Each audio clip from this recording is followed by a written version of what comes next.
जय हिंद दोस्तों। आज हम क्लास 8 की आपकी हिस्ट्री शुरू कर रहे हैं। हिस्ट्री का आपका फर्स्ट चैप्टर हम करेंगे हाउ व्हेन एंड वेयर।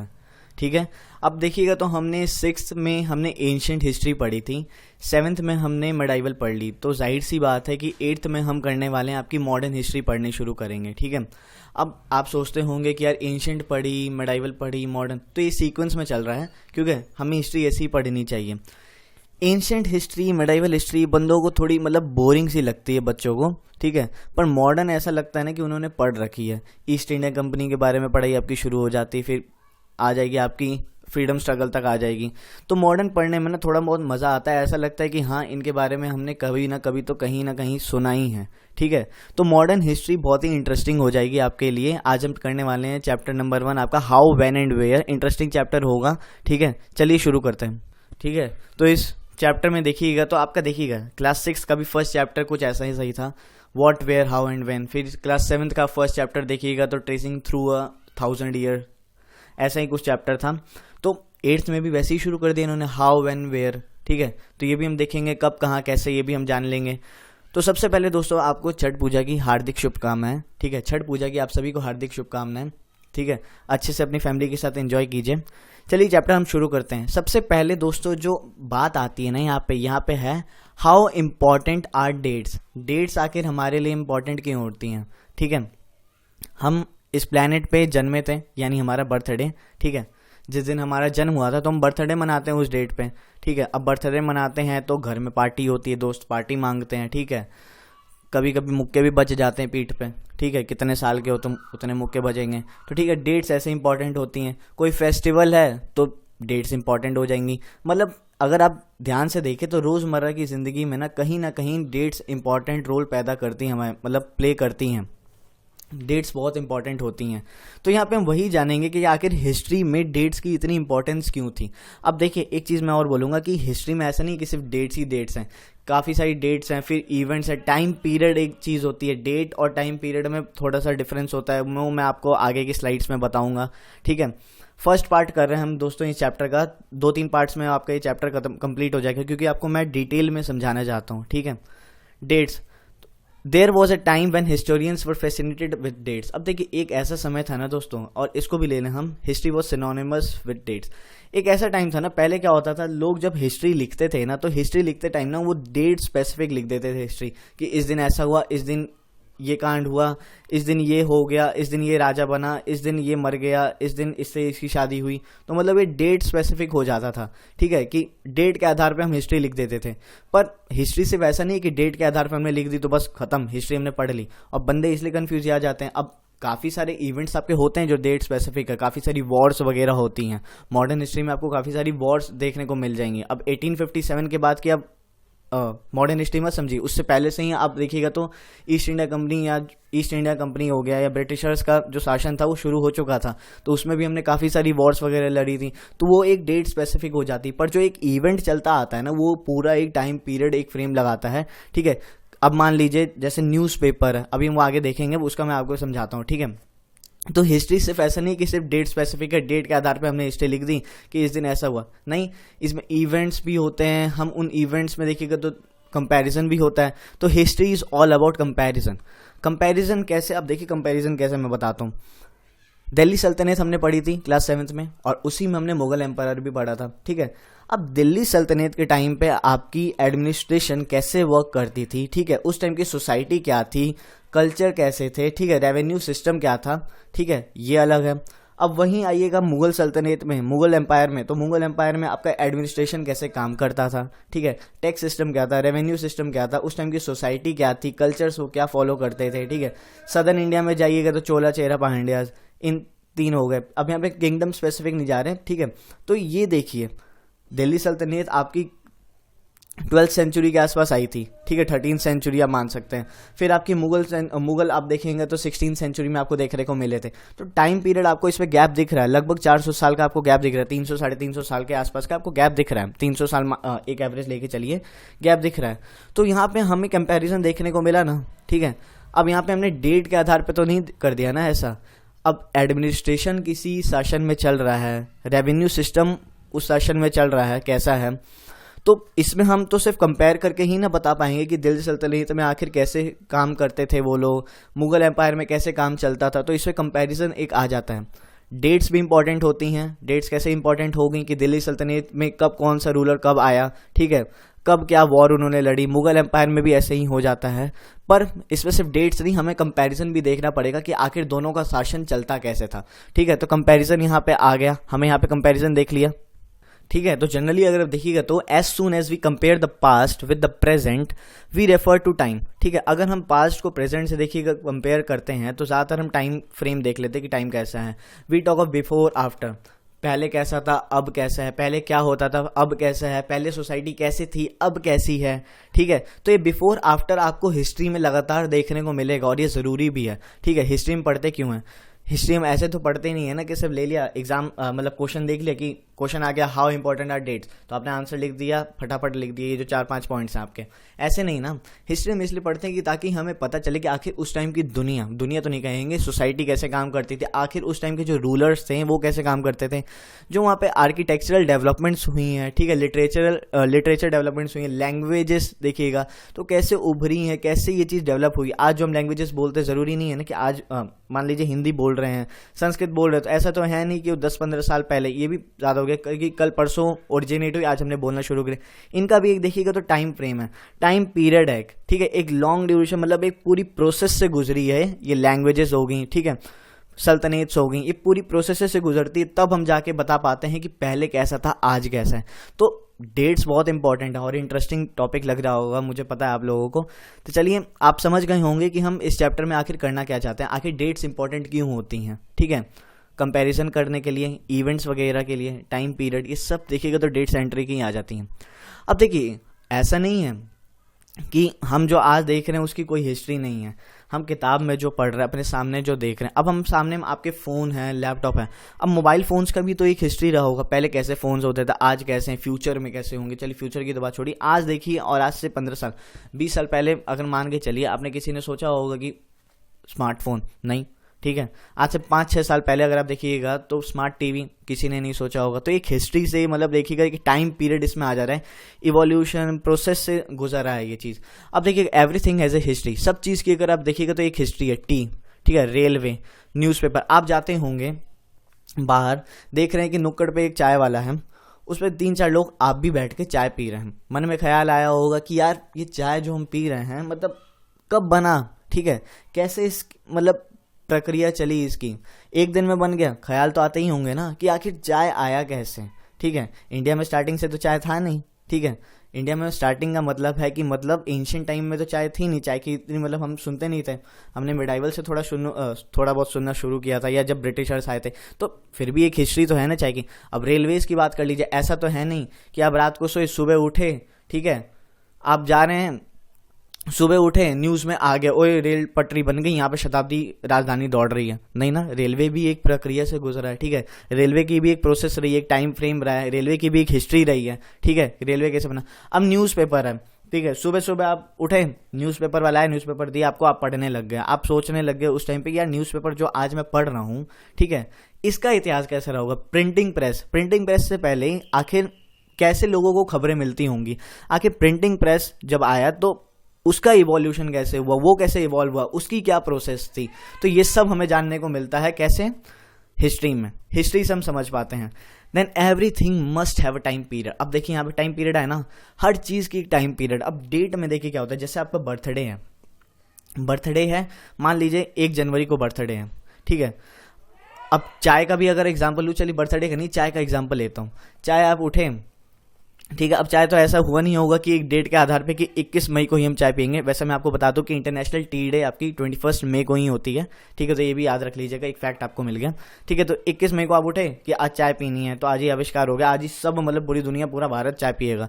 ऐसा तो है नहीं कि एकदम से आविष्कार हो गया, मतलब बनना शुरू हो गया, हिस्ट्री रही होगी उसकी। तो टाई कह रहा हूँ, टी की भी एक प्रक्रिया रही है, एक प्रोसेस रही है, एक टाइम फ्रेम रहा है, जो वो टाइम फ्रेम रहता है ना। अब देखिए डेट सेंटरिंग क्या होता है, जैसे मैंने 21 मई कहा था, तो ये आपकी डेट होगी कि इस दिन आपका बर्थडे, इस दिन, तो वो डेट सेंटरिक हो गया।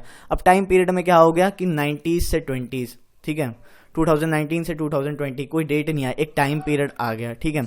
दिल्ली सल्तनत का एक टाइम पीरियड था, ठीक है। मुगल एम्पायर का एक टाइम पीरियड था, ब्रिटिशर्स का एक टाइम पीरियड था, ठीक है। इसमें टाइम पीरियड होता है। अब हमारे नरेंद्र मोदी, मिस्टर नरेंद्र मोदी जो हमारे प्राइम मिनिस्टर हैं, उनका भी एक टाइम पीरियड है, 5 ईयर्स, 5 साल तक रहेंगे। तो ये टाइम पीरियड है, इसमें डेट सेंट्रिक नहीं आ जाता। आप उम्मीद है कि टाइम पीरियड समझ चुके होंगे। चलिए आगे चलते हैं। तो यहाँ पे आपने टी रेलवे न्यूज़पेपर के बारे में थोड़ा बहुत देखा कि आखिर हम हिस्ट्री हर चीज़ में ही पढ़ते हैं, ठीक है। हर चीज़ की एक ना एक हिस्ट्री होती है। आगे चलते चलिए। Why then do we continue to associate history with string of dates. फिर भी देखिएगा तो हम हिस्ट्री को स्ट्रिंग ऑफ डेट्स से एसोसिएट क्यों करते हैं, ठीक है। डेट्स इंपॉर्टेंट होती हैं तो इसके कुछ रीजंस हैं, वो रीजंस हम एक बार जान लेते हैं कि डेट से एसोसिएट कैसे करते हैं हम, ठीक है। ठीक है, डेट्स में आपकी काफ़ी चीज़ें देखिए डेट से एसोसिएट हो जाती हैं। टाइम पीरियड हो गया, फिर आपका देखिएगा तो टाइम पीरियड हो गया। अब डेट में कैसे आ गया कि प्राइम मिनिस्टर है हमारे, वो किस दिन प्राइम मिनिस्टर उन्होंने शपथ ली, किस दिन उनका कार्यकाल खत्म होगा, तो ये एक हो गया। पर वो जो प्रोसेस चली आती है ना, उसको आप टाइम पीरियड कह सकते हैं, ठीक है। तो यहाँ पे हम देखेंगे इसके 2 रीजंस होते हैं मुख्यतः। देखिए दो रीजन हम डिस्कस करते हैं। पहला रीजन हो गया this association has a reason तो है ही। अब देखिए कैसे, there was a time when history was an account of battles and big event. अब पहले क्या होता था, हिस्ट्री कैसी होती थी, एक अकाउंट लिख दिया जाता था, एक ब्यौरा लिख दिया जाता था बैटल्स और बिग इवेंट्स का, ठीक है। कि राजा गया लड़ने, पूरी सेना लेके गया, उसने किसको मारा, उसकी कब मृत्यु हुई, पता चला तलवार लग गई तो किस दिन मरा, तो पूरा एक ब्यौरा लिख देते हैं। बड़े बड़े इवेंट्स कुछ हुए तो उसकी एक बात हो गई, ठीक है। कुछ बैटल लड़ी गई, ठीक है, बैटल ऑफ पानीपत, ठीक है, बैटल ऑफ पानीपत हो गई, फिर आपका बैटल ऑफ बक्सर हो गई। तो ये सब देखिए कुछ बड़े बड़े इवेंट्स होते हैं ना, तो ये आपके यहाँ पे आ गए हिस्ट्री में, एक रीजन में आपका ये पड़ गया। फिर दूसरा आप देखिएगा it was about rulers and there policies. दूसरा हो गया कि आप रूलर्स के बारे में, जो भी रूलर्स हैं और उनकी क्या पॉलिसीज थी, इनके बारे में हम एक डेट सेंट्रिक हो गया। अब तीसरी देखिए क्या लिखा है, historians road about the year a king. अब हिस्टोरियंस कैसे लिखते हैं देखिएगा एक तरीके से, ठीक है, जो यहाँ पे आपका था, जो डेट से एसोसिएट कैसे करते हैं, हिस्टोरियंस लिखेंगे कि आखिर उस राजा मतलब राजा कब बना, ठीक है, उसकी शादी कब हुई, उसका बाल बच्चे कब हुए, उसके बाल बच्चे कब हुए, उसने कब एक पर्टिकुलर वॉर लड़ी, ठीक है, उसने कब वो वॉर लड़ी और कब उसकी मृत्यु होगी। तो ये देख रहे हैं आप, पूरा एक डेट सेंट्रिक हो गया, ठीक है, कि इस दिन ये मतलब हुआ होगा काम, मरा होगा तो एक ही दिन मरा होगा, उसमें तो टाइम पीरियड को कोई लेना देना नहीं है, बच्चे भी एक ही दिन पैदा हुए होंगे, तो इसमें भी डेट आ रही है, ठीक है। बिग इवेंट्स, बैटल्स, ये सारे मतलब डेट सेंट्रिक हो गई आपकी। अब हम देखेंगे वो इवेंट्स जिसमें रिकॉर्ड तो हिस्ट्री रिकॉर्ड हुई, another style of recording history which is not date centric, जो कि डेट सेंट्रिक नहीं है, ठीक है। एक मिनट, डेट सेंट्रिक नहीं है, काफी सारी ऐसे इवेंट्स भी होते हैं। अब इस इवेंट्स में क्या आ जाते हैं, how people earn their livelihood, आखिर लोगों ने अपनी लाइवलीहुड अपनी, ठीक है, कैसे अर्न की, ठीक है। पहला पॉइंट ये हो गया, what they produced and ate, क्या उन्होंने प्रोड्यूस किया, क्या उन्होंने खाया, ये हो गया आपका, ठीक है। हाउ सिटीज डेवलप्ड, सबसे बड़ी चीज, सिटीज कैसे डेवलप्ड हुई, मार्केट्स कैसे आए, ठीक है, मार्केट्स कैसे बने, ठीक है। तो ये एक दिन में तो हुआ नहीं होगा कि एक दिन में सिटी बन गई, मार्केट में आ गए, नहीं, तो इसमें भी एक टाइम पीरियड आ रहा होगा, तभी इसको हम date centric, sorry it is not date centric कह रहे हैं, ठीक है। फिर हाउ किंगडम्स वर फॉर्म्ड, ठीक है, किंगडम्स कैसे बने, ठीक है, किंगडम्स फिर एम्पायर्स में कैसे बने, तो ये हम देखेंगे। फिर न्यू आइडियाज कैसे स्प्रेड हो रहे थे, एक दिन तो हुआ नहीं होगा कि आज जो बुद्धिज्म का आइडियाज मान लीजिए, हिंदुज्म का किसी को बोला वो फैल गया, उसमें भी एक प्रोसेस चली होगी। फिर how society and cultures change, society और कल्चर में क्या चेंजेस देखने को मिल रहे थे हमें, ठीक है, सोसाइटी में क्या चेंजेस वगैरह देखने को मिल रहे थे। किसी दिल्ली सल्तनत के टाइम पे कुछ और चेंजेस हमें देखने को मिले होंगे, हो सकता है मुगल एम्पायर के टाइम पे कुछ और चेंजेस देखने को मिले होंगे, तो ये सारे हमें चेंजेस देखने को मिल रहे थे, ठीक है। तो ये एक अलग तरीके की हिस्ट्री रिकॉर्ड हो रही है आपकी, जिसमें डेट सेंट्रिक मतलब ऐसा कुछ नहीं कि डेट एकदम इसके सेंटर में है, ठीक है, डेट स्पेसिफिक नहीं है, एक टाइम पीरियड चले आ रहे, टाइम फ्रेम चली आ रही है कि इस पीरियड से इस पीरियड में ऐसा हुआ होगा, ठीक है। अब वहीं फर्स्ट में हमने बात की तो ये आपका डेट सेंट्रिक होगी। तो ये दोस्तों हमने थोड़ा बहुत ओवरव्यू ले लिया आपका किसका, हाउ इंपॉर्टेंट आर डेट्स, आखिर डेट्स इंपॉर्टेंट क्यों हैं, ये हमने समझ लिया इस चैप्टर में सॉरी फर्स्ट पार्ट में इंपॉर्टेंट था, समझ में आया होगा। अब नेक्स्ट पार्ट जो मैं लाऊंगा उसमें हम करेंगे कि विच डेट्स, अब हर तारीख तो इंपॉर्टेंट नहीं होती ना, तो आखिर कौन सी तारीख इंपॉर्टेंट है तो हम जानेंगे, ठीक है। विच डेट्स हम करेंगे, नेक्स्ट पार्ट होगा आपका, अच्छे से करेंगे। उम्मीद है कि आपको अच्छे से समझ में आया होगा। ये अच्छे से समझ में आया तो दोस्तों वीडियो को लाइक कीजिए, वीडियो से आपको, मुझे पूरी उम्मीद है कि आपको बहुत कुछ सीखने को मिला हो। तो वीडियो अच्छी लगी हो तो वीडियो को लाइक कीजिए, शेयर कीजिए एंड अगर ज़्यादा ही अच्छा लगा तो नॉलेज कैसल को सब्सक्राइब कीजिए। आप सपोर्ट कीजिएगा, बहुत अच्छा लगेगा मुझे, मतलब मज़ा आ जाएगा यार, ठीक है, मज़ा आ जाएगा। अब मेरा चैनल देखिए ग्रो हो रहा है, देखिए चैनल ग्रो तो चलिए अलग बात है, पर जैसे चैनल है मेरा, एक अगर टाइम पीरियड की अगर आप बात भी करेंगे, चैनल मैंने ओपन किया, ठीक है, अब किस दिन वो जाके ग्रो एकदम प्रॉपर हो जाता है, तो ये एक दिन में तो हुआ नहीं होगा, इसकी भी एक टाइम पीरियड लगी होगी कि इस दिन से इस दिन, ठीक है, मान लीजिए 1 जनवरी से लेकर 31 दिसंबर, तो एक पूरा टाइम पीरियड लगा होगा, डेट सेंट्रिक है नहीं, ये इससे भी आप समझ गए। तो इसी बात पे यार नॉलेज कैसल को सब्सक्राइब कीजिए, वीडियो को शेयर कीजिए, लाइक कीजिए, ठीक है। नेक्स्ट पार्ट मैं आपका करवाऊंगा मैं विच डेट्स। तो दोस्तों बस आपका यहीं तक था ये video, thank you so much. Chhath Puja की सबसे पहले तो आपको हार्दिक शुभकामनाएं, ठीक है, छठ पूजा अच्छे से एंजॉय कीजिए। Thank you so much for watching this video lecture, God bless you all, जय हिंद।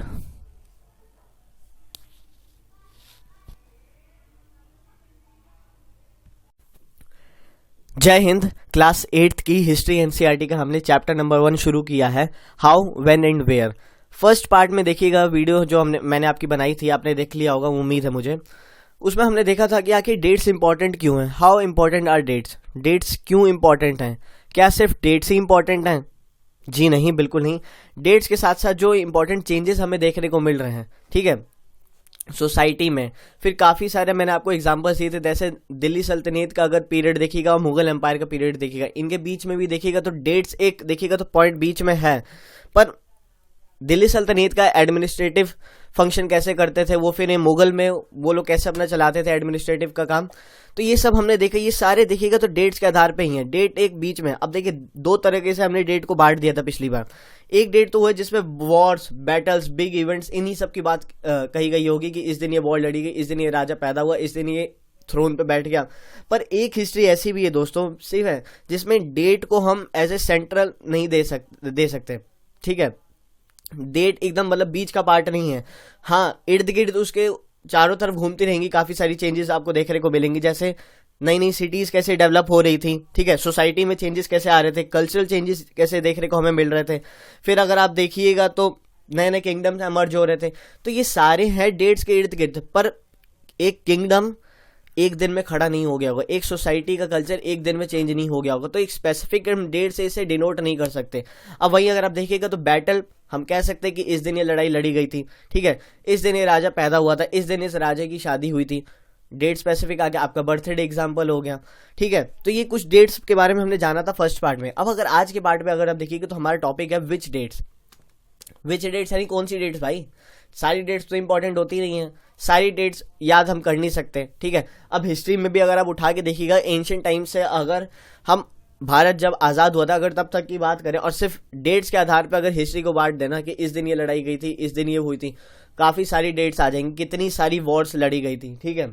जो बंदे कॉम्पिटिटिव की तैयारी कर रहे होंगे उनका तो माथा खराब हो ही जाता होगा, ठीक है। अब जो एंजॉय करते होंगे उनके लिए भी, पर उसमें भी देखिएगा जो डेट्स लिखी रही होती है ना, उसके इर्द गिर्द चारों मतलब इर्द गिर्द देखिएगा तो बहुत सारी आपको स्टोरीज वगैरह देखने को मिलेंगी, ठीक है। चाहे आप एंशिएंट हिस्ट्री की बात कर लीजिए, मेडाइवल की बात कर लीजिए। अब हमने 6th 7th में एंशिएंट एंड मेडाइवल के बारे में पढ़ा था, पर उसमें भी देखिएगा तो हमने डेट्स का जिक्र किया था, ठीक है, कि इस दिन ये वॉर लड़ी गई थी, ठीक है, इस दिन गुप्ता एम्पायर के बारे में हमने देखा। फिर देखिएगा तो आपका अगर हम देखें इंडस वैली सिविलाइजेशन जैसे हमने पढ़ा था क्लास 6 का अगर हिस्ट्री में, 6th की हिस्ट्री में, तो उसमें भी देखिएगा तो हमने डेट का जिक्र नहीं किया था, पर्टिकुलर डेट का जिक्र नहीं किया था, पर एक टाइम पीरियड का कॉन्सेप्ट मैंने आपको बताया था ना। टाइम पीरियड होता है, मान लीजिए अब जैसे मोदी जी का मान लीजिए एक टाइम पीरियड के लिए आ रखे 5 साल के लिए, ठीक है, 19 से 24 तक रहेंगे ये, 2019 से 2024 तक पीएम रहेंगे ये, उसके बाद फिर इलेक्शन होगा, तो एक टाइम पीरियड है, एक इस पे स्पेसिफिक डेट नहीं है। तो वही इंडस वैली सिविलाइजेशन में था, हम ऐसे गैस नहीं कर सकते कि ये सिविलाइजेशन कब शुरू हुई थी, पर हम ये बता सकते हैं कि हाँ ये सिविलाइजेशन कब से कब तक रही थी, इसका एक अंदाजा हम लगा सकते हैं। तो वही चीज अगर हम आज देखें तो विच डेट्स, आखिर कौन सी डेट्स हमें पढ़नी चाहिए, सारी डेट्स तो हम याद नहीं कर सकते, तो क्या डेट्स हमारे लिए रेलिवेंट हैं, ठीक है, इंडियन हिस्ट्री के पर्सपेक्टिव से क्या डेट्स इंपॉर्टेंट हैं, थोड़ा बहुत इसमें जानेंगे, ठीक है। तो history is not all about dates, but dates do play very important role. अब देखिए हिस्ट्री सिर्फ ऐसा नहीं है कि डेट्स के आधार पर सिर्फ आप हिस्ट्री को नहीं जज कर सकते।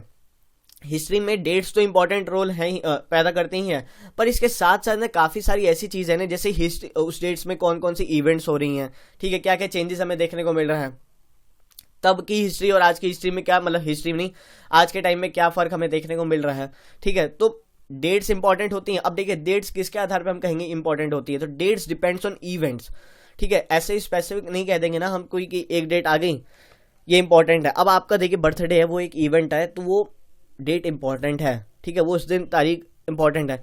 आज देख लीजिए आज क्या तारीख है, ठीक है, आपकी आज तारीख हो गई 12 नवंबर है। अब 12 नवंबर को ऐसा कोई दिन है नहीं, ठीक है, आपका हो सकता है बर्थडे हो, तब तो आपके लिए एक इवेंट होगा वो, पर याद नहीं कर सकते। वैसी काफ़ी सारी डेट्स होती हैं, हम उससे सिर्फ ऐसे ही रैंडमली याद तो कर नहीं सकते कि किस दिन। एक इवेंट से हम उसे जोड़ के याद कर सकते हैं, समझ सकते हैं, ठीक है। If our focus of study changes, if we begin to look at new issues, a new set of dates will appear significant. अब देखिए क्या है, अगर हम अपना फोकस जो है स्टडी चेंजेस, इसका क्या मतलब है, आज हम देखिए इंडियन हिस्ट्री पढ़ रहे हैं, अब कल को हम चेंज करके अभी इंडियन हिस्ट्री पढ़ रहे हैं, कल को हम जाके पढ़ने लग जाएं आपका हम अमेरिकन हिस्ट्री पढ़ने लग जाए, ठीक है, चाइनीज हिस्ट्री के बारे में थोड़ा बहुत जानने लग जाए, तो क्या होगा, उसमें जो डेट्स होंगी ना वो भी इवेंट के साथ साथ चेंज हो जाएगी। उनके इवेंट्स, उनकी डेट्स अलग होंगी जो इंडियन हिस्ट्री की मेल नहीं खाती हैं, ठीक है। तो जैसे जैसे हम स्टडी अपनी फोकस, मतलब देखिएगा हम जो स्टडी कर रहे हैं या इवेंट को चेंज कर देंगे किसी और कंट्री से या किसी स्पेसिफिक चीज से जोड़ के देख देंगे, तो उसमें आपको नए सेट ऑफ डेट्स भी आपको एमर्ज होते हुए दिखेंगे, ठीक है। अमेरिकन हिस्ट्री में आपको अलग डेट्स दिखेंगी, ठीक है, जो उनके बड़े बड़े इवेंट्स थे। फ्रेंच हिस्ट्री में आपको अलग डेट्स देखने को मिलेंगी उनके बड़े इवेंट्स के साथ। फिर रशियन हिस्ट्री में आपको अलग देखने को मिलेंगी। तो ये सब चीज़ें आपको देखने को मिलेंगी। तो डेट्स आपकी अलग अलग चीज़ों में चेंज हो सकती हैं। अब इंडियन हिस्ट्री आप पढ़ रहे हैं, ठीक है, इंडियन हिस्ट्री में भी अगर आप देखिएगा तो आप इसको अमेरिकन हिस्ट्री से ऐसा नहीं कर सकते कि जो चीज़ आप इंडियन हिस्ट्री में पढ़ रहे हैं वही सेम चीज़ आपकी अमेरिकन हिस्ट्री में हुई हो, या जो चीज़ अमेरिकन हिस्ट्री में हुई है वो सेम चीज़ आपकी इंडियन हिस्ट्री में बिल्कुल नहीं हो सकती। इंडियन हिस्ट्री में एक अलग डेट्स होंगी, उसके साथ में देखिएगा पैरेलल में तो उसी डेट्स में कुछ इवेंट्स भी घटित होंगी। तो ये चीज़ हम जानेंगे, ठीक है। ये आपको बताने के लिए कि आखिर कौन कौन सी डेट्स इंपॉर्टेंट है, डेट्स आखिर इंपॉर्टेंट क्या होती हैं, बस इतना सा टॉपिक था आपका हिस्ट्री। अब देखिए यहाँ पे एग्जाम्पल दे रखा है, हिस्ट्रीज जो ब्रिटिशर्स के द्वारा लिखी गई थी, जो ब्रिटिश राइटर्स वगैरह थे, ऑथर्स वगैरह थे, उनके द्वारा जो हिस्ट्रीज लिखी गई थी वो किसके इर्द गिर्द लिखी गई थी, आपकी गवर्नर जनरल्स के इर्द गिर्द लिखी गई थी, ठीक है, कि गवर्नर जनरल्स के इर्द गिर्द लिख दी हिस्ट्री पूरी उन्होंने देखिए क्या किया, histories began with the rule of first governor general. ये याद रख लीजिएगा, फर्स्ट गवर्नर जनरल कौन था, Warren Hastings, and the last viceroy कौन था, लॉर्ड माउंटबेटन, ठीक है। अब आपसे एक क्वेश्चन है, बताइए ये जो आपके जो वॉरेन हेस्टिंग्स हैं इनको हम गवर्नर जनरल क्यों कह रहे हैं, और ये जो लास्ट जो आपके लॉर्ड माउंटबेटन है इनको हम वाइसरॉय क्यों कह रहे हैं, ठीक है, दोनों में क्या डिफरेंस है, कमेंट सेक्शन में इसका आंसर दीजिए। देखना चाहूंगा आपको पता है या नहीं पता है। देखिए हिस्ट्रीज आपकी जो ब्रिटिशर्स लिखते थे वो कैसे लिख रहे थे, इंडियन जब ब्रिटिश आपका रूल था इंडिया में, तो वॉरेन हेस्टिंग्स से शुरुआत करते थे, गवर्नर जनरल के इर्द गिर्द ये लिख रहे थे हिस्ट्री, उसके बाद लास्ट ये लॉर्ड माउंटबेटन के जाके खत्म कर दे रहे थे। तो ब्रिटिशर्स का हिस्ट्री लिखने का पर्सपेक्टिव अलग था, वो अपने नजरिए से देख रहे थे, वो अपने नजरिए से अपने डेट्स और इवेंट्स को ऑब्जर्व कर रहे थे, ठीक है। तो जो इसमें विच डेट्स जो इंपॉर्टेंट बात लिखी गई थी, आखिर कौन सी डेट्स इंपॉर्टेंट हैं, तो ये देखिएगा। तो इसमें हमारा उतना लेना देना है नहीं, गवर्नर जनरल वॉरेन हेस्टिंग्स के बारे में क्या जान के करेंगे, लॉर्ड माउंटबेटन इंपॉर्टेंट रोल है, थोड़ा बहुत इंपॉर्टेंट रोल है, पर इन्हीं के इर्द गिर्द पूरी हिस्ट्री लिख दी जाए वो हम नहीं कर सकते। ये काम इन्होंने ब्रिटिशर्स ने किया था क्योंकि उन्हीं के लोग थे। अब दूसरी तरफ देखिएगा तो देखिए there classification will revolve around the British governor general. अब मैंने कहा ना ये पूरी इनकी हिस्ट्री जो ब्रिटिश ऑथर्स वगैरह ने लिखी थी, राइटर्स वगैरह ने, उन्होंने ब्रिटिश गवर्नर जनरल्स के इर्द गिर्द ही पूरी देखिएगा तो हिस्ट्री चपेट दी। अब इंडियंस को यहाँ पे ज्यादा रोल नहीं दिया गया, Indians and the activities will not have any role in it. अब इंडियंस वगैरह को ज्यादा इन्होंने रोल नहीं दिया गया, कितनी सारी आपकी एक्टिविटीज इंडियंस के द्वारा हुई थी, नेशनल मूवमेंट्स वगैरह चले थे, ठीक है, फ्रीडम स्ट्रगल्स वगैरह, इतना इन्होंने जिक्र नहीं किया था ब्रिटिश जो आपके ये थे ऑथर्स वगैरह। But when we will write the history from Indian perspective, a new set of dates will become more important for us to know. अब देखिए यहाँ पे जो विच डेट्स का जो आपका कॉन्सेप्ट था, जो मैं कह रहा था सारी डेट्स हमारे लिए इंपॉर्टेंट नहीं है, वो यहाँ पे आती हैं। जब अगर हम इंडियंस ऑथर्स जो भी मान लीजिए, हम तो नहीं, जिन्होंने हिस्ट्री लिखी होगी उन्होंने अपने पर्सपेक्टिव से लिखी होगी, उन्होंने इंडियन पर्सपेक्टिव से लिखी होगी, इंडियन पर्सनैलिटीज को इंक्लूड किया होगा, ठीक है। तो इससे क्या हुआ होगा, नए सेट ऑफ डेट्स आए होंगे, तो उन्होंने एक इवेंट को कंसिडर किया होगा। तो ये जो डेट्स, जो नए सेट ऑफ डेट्स आए हैं, ठीक है, जो हिस्ट्री इंडियन पर्सपेक्टिव से लिखी गई है ना कि ब्रिटिश पर्सपेक्टिव से, तो उसमें आपको नए डेट्स देखने को मिलेंगे। अब वो डेट्स कैसे इंपॉर्टेंट होते हैं वो सब हम इस किताब में जानने वाले हैं। तो ये था आपका विच डेट्स का कॉन्सेप्ट, ठीक है, कॉन्सेप्ट तो नहीं कहेंगे, एक टॉपिक था छोटा सा, हमने किया। चैप्टर को हम कंटिन्यू करेंगे कल, ठीक है। इसके लिए आपको सिंपल सा क्या करना है, नॉलेज कैसल को सब्सक्राइब कीजिए, वीडियो अच्छी लगी हो तो लाइक कीजिए, कमेंट सेक्शन में आंसर बताइए कि आखिर गवर्नर जनरल और वाइसरॉय में क्या अंतर था, ठीक है। ये दोनों हम क्या हैं, जबकि पोजीशन हम कह रहे हैं सेम ही है, सेम तो नहीं कहेंगे, पर गवर्नर जनरल और वाइसरॉय क्या मतलब है इनका, ठीक है। गवर्नर जनरल का क्या मतलब है, वाइसरॉय का क्या मतलब है, ये आप कमेंट सेक्शन में बताइए। तो बस आज का वीडियो इतना ही था। आई होप आपको कुछ जानने को मिला होगा, विच डेट्स, ठीक है, थोड़ा बहुत आपको जानने को मिला होगा। बहुत ही इंटरेस्टिंग आपका देखिएगा तो किताब है पूरी हिस्ट्री की, मतलब मॉडर्न हिस्ट्री की एक तरीके से देखिएगा तो कॉन्सेप्ट आपका बना रहा है, ठीक है। थोड़ा बहुत आपके कॉन्सेप्ट्स बता रहे, क्योंकि डेट्स इससे ही पता चल रहा है ना दोस्तों, देखिएगा अगर आप फर्स्ट चैप्टर से कि डेट्स आपकी बहुत इंपॉर्टेंट होने वाली हैं, ठीक है। डेट्स के साथ साथ जो इवेंट्स हो रहे हैं ना वो बहुत इंपॉर्टेंट होने वाली हैं इस किताब में, ठीक है। तो मज़ा आएगा, आई होप आपको मज़ा आया होगा इस लेक्चर को सुन के। नॉलेज कैसल को सब्सक्राइब कीजिएगा। Thank you so much for watching this video. God bless you all. जय हिंद।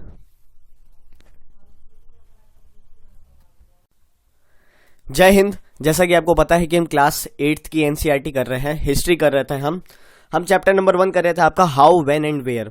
2 पार्ट में अगर हम देखिएगा तो हमने जाना था क्या कि डेट की इंपॉर्टेंस क्या होती है, ठीक है, और डेट के साथ साथ जो इवेंट्स वगैरह जुड़े रहते हैं उनकी इंपॉर्टेंस क्या होती है, ठीक है। अब हमने डेट्स के बारे में जान लिया, फिर हमारे लिए कौन कौन सी डेट्स इंपॉर्टेंट हैं, हमें क्या पढ़ना चाहिए, कौन सी डेट याद रखनी चाहिए, एंड किस डेट से क्या इवेंट्स जुड़े हुए हैं उनको समझना चाहिए, उनको याद रखना चाहिए, ये हमने देखा, ठीक है। अब हम थोड़ा बहुत देखेंगे कि आखिर हम उन डेट्स को पीरियडाइज कैसे करें। पीरियडाइज का मतलब ये समझ लीजिए कि आप कह सकते हैं कि प्राइमरी जैसे नहीं होता, फर्स्ट लेकर अगर 5th तक पढ़ते हैं तो प्राइमरी, फिर 6 से 8 आपका हो गया अपर प्राइमरी, ठीक है, फिर आपका सेकेंडरी, सीनियर सेकेंडरी, तो एक पीरियड वाइज हो जाता है, ठीक है, पीरियड के अकॉर्डिंग, ठीक है। इस फेज में आपने इतना काम किया, इस फेज में इतना काम किया, तो ये सब प्रक्रिया सी हो जाती है। आज हम आगे ही चलेंगे, हाउ डू वी पीरियडाइज, आखिर हम इन चीजों को पीरियडाइज कैसे कर सकते हैं, नया टॉपिक है, ठीक है। इसके बाद देखिएगा तो आपका ये चैप्टर धीरे धीरे चल रहा है पर डिटेल में चल रहा है। सबसे बड़ी चीज दोस्तों इन डिटेलिंग आपको समझ में आना चाहिए। तो हाउ डू वी पीरियडाइज, आखिर हम इन्हें पीरियडाइज किस फॉर्मेट में हम करेंगे हिस्ट्री को, ठीक है। पीरियडाइज आखिर कैसे करेंगे, तो कुछ यहाँ पे एग्जाम्पल्स वगैरह भी दी गई हैं, और एक यहाँ पे एक बंदे की बात भी कही गई है, जेम्स मिल, जिनको अगर आपको एग्जाम दे रहे हैं, ठीक है, जो बच्चे क्लास 8th में, तो ये याद कर सकते हैं कि आखिर इनका क्या लेना देना था।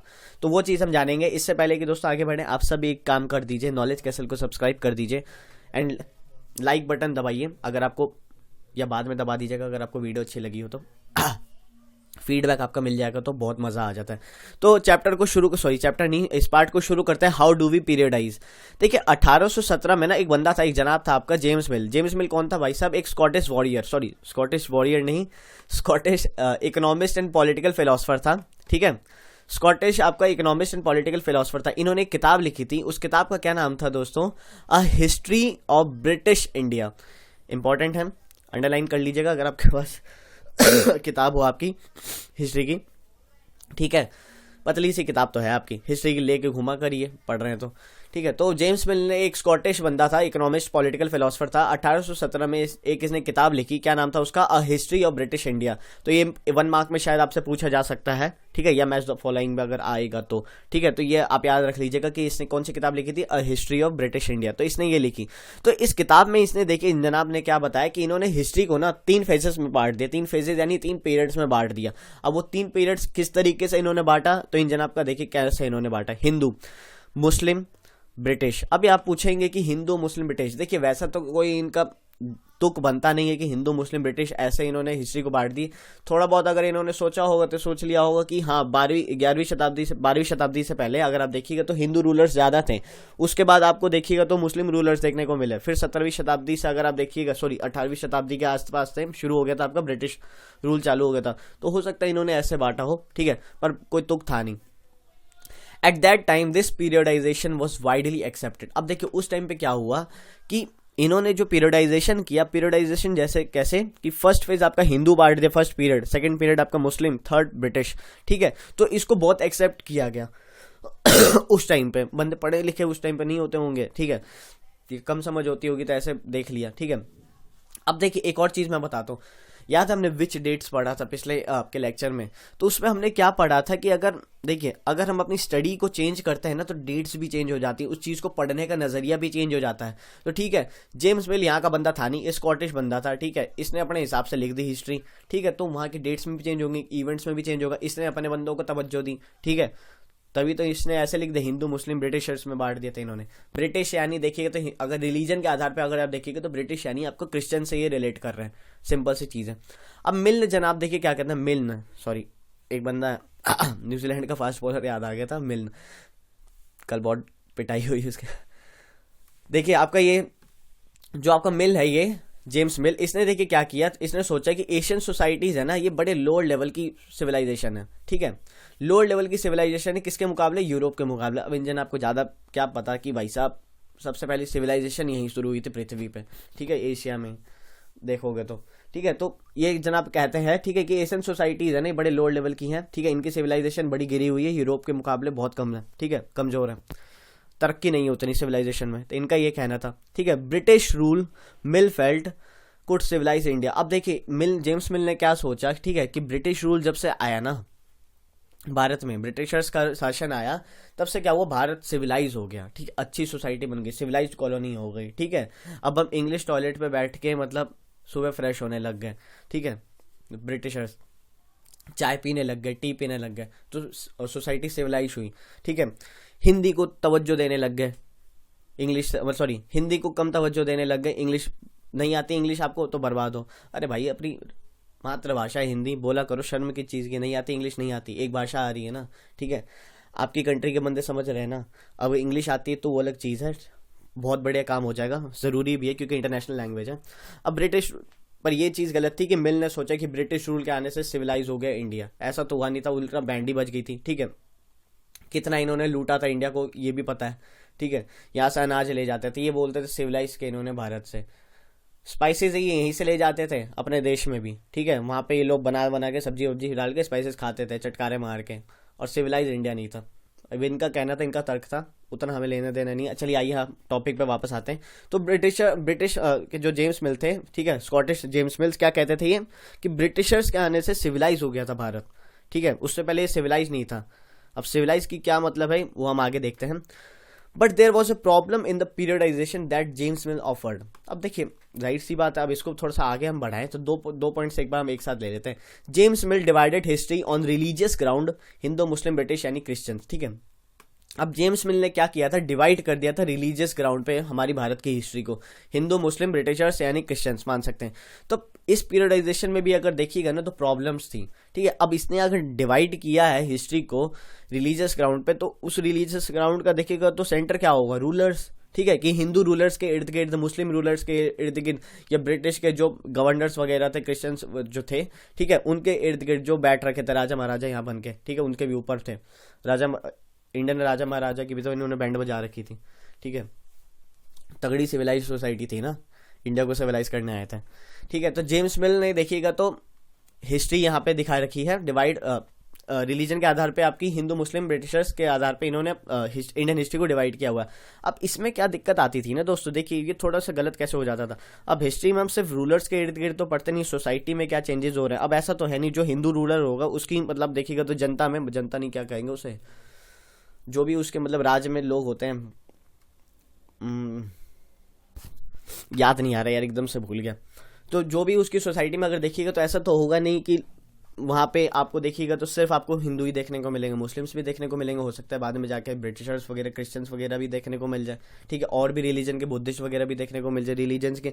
तो ऐसा नहीं था कि सिर्फ इन्हीं तीनों रिलीजन के इर्द गिर्द आपकी पूरी इंडियन हिस्ट्री लिखी जा सके, बिल्कुल पॉसिबल ही नहीं है यार, ठीक है। जहाँ हिंदू राजा था वहाँ पे आपको मुस्लिम्स भी आवाम देखने को मिलेगी, जनता देखने को मिलेगी, वो लोग के अपने कल्चरल एंड रिलीजियस प्रैक्टिसेस वो करेंगे, ठीक है, ठीक है। क्रिश्चियंस अपने रिलीजियस एंड देखिएगा तो कल्चरल प्रैक्टिसेस करेंगे। तो सोसाइटी में ऐसा नहीं था कि एकदम अगर हिंदू राजा है तो हर चीज़ मतलब उसके हिसाब से होगी, या मुस्लिम शासक है तो हिंदू नहीं होंगे उसकी जनता में, जो भी लोग होते हैं उनके गाँव किंगडम्स वगैरह में, तो ऐसा नहीं था, ठीक है। तो ये थोड़ा सा गलत हो जा रहा था जेम्स मिल ने जो इसको ऑफर किया था।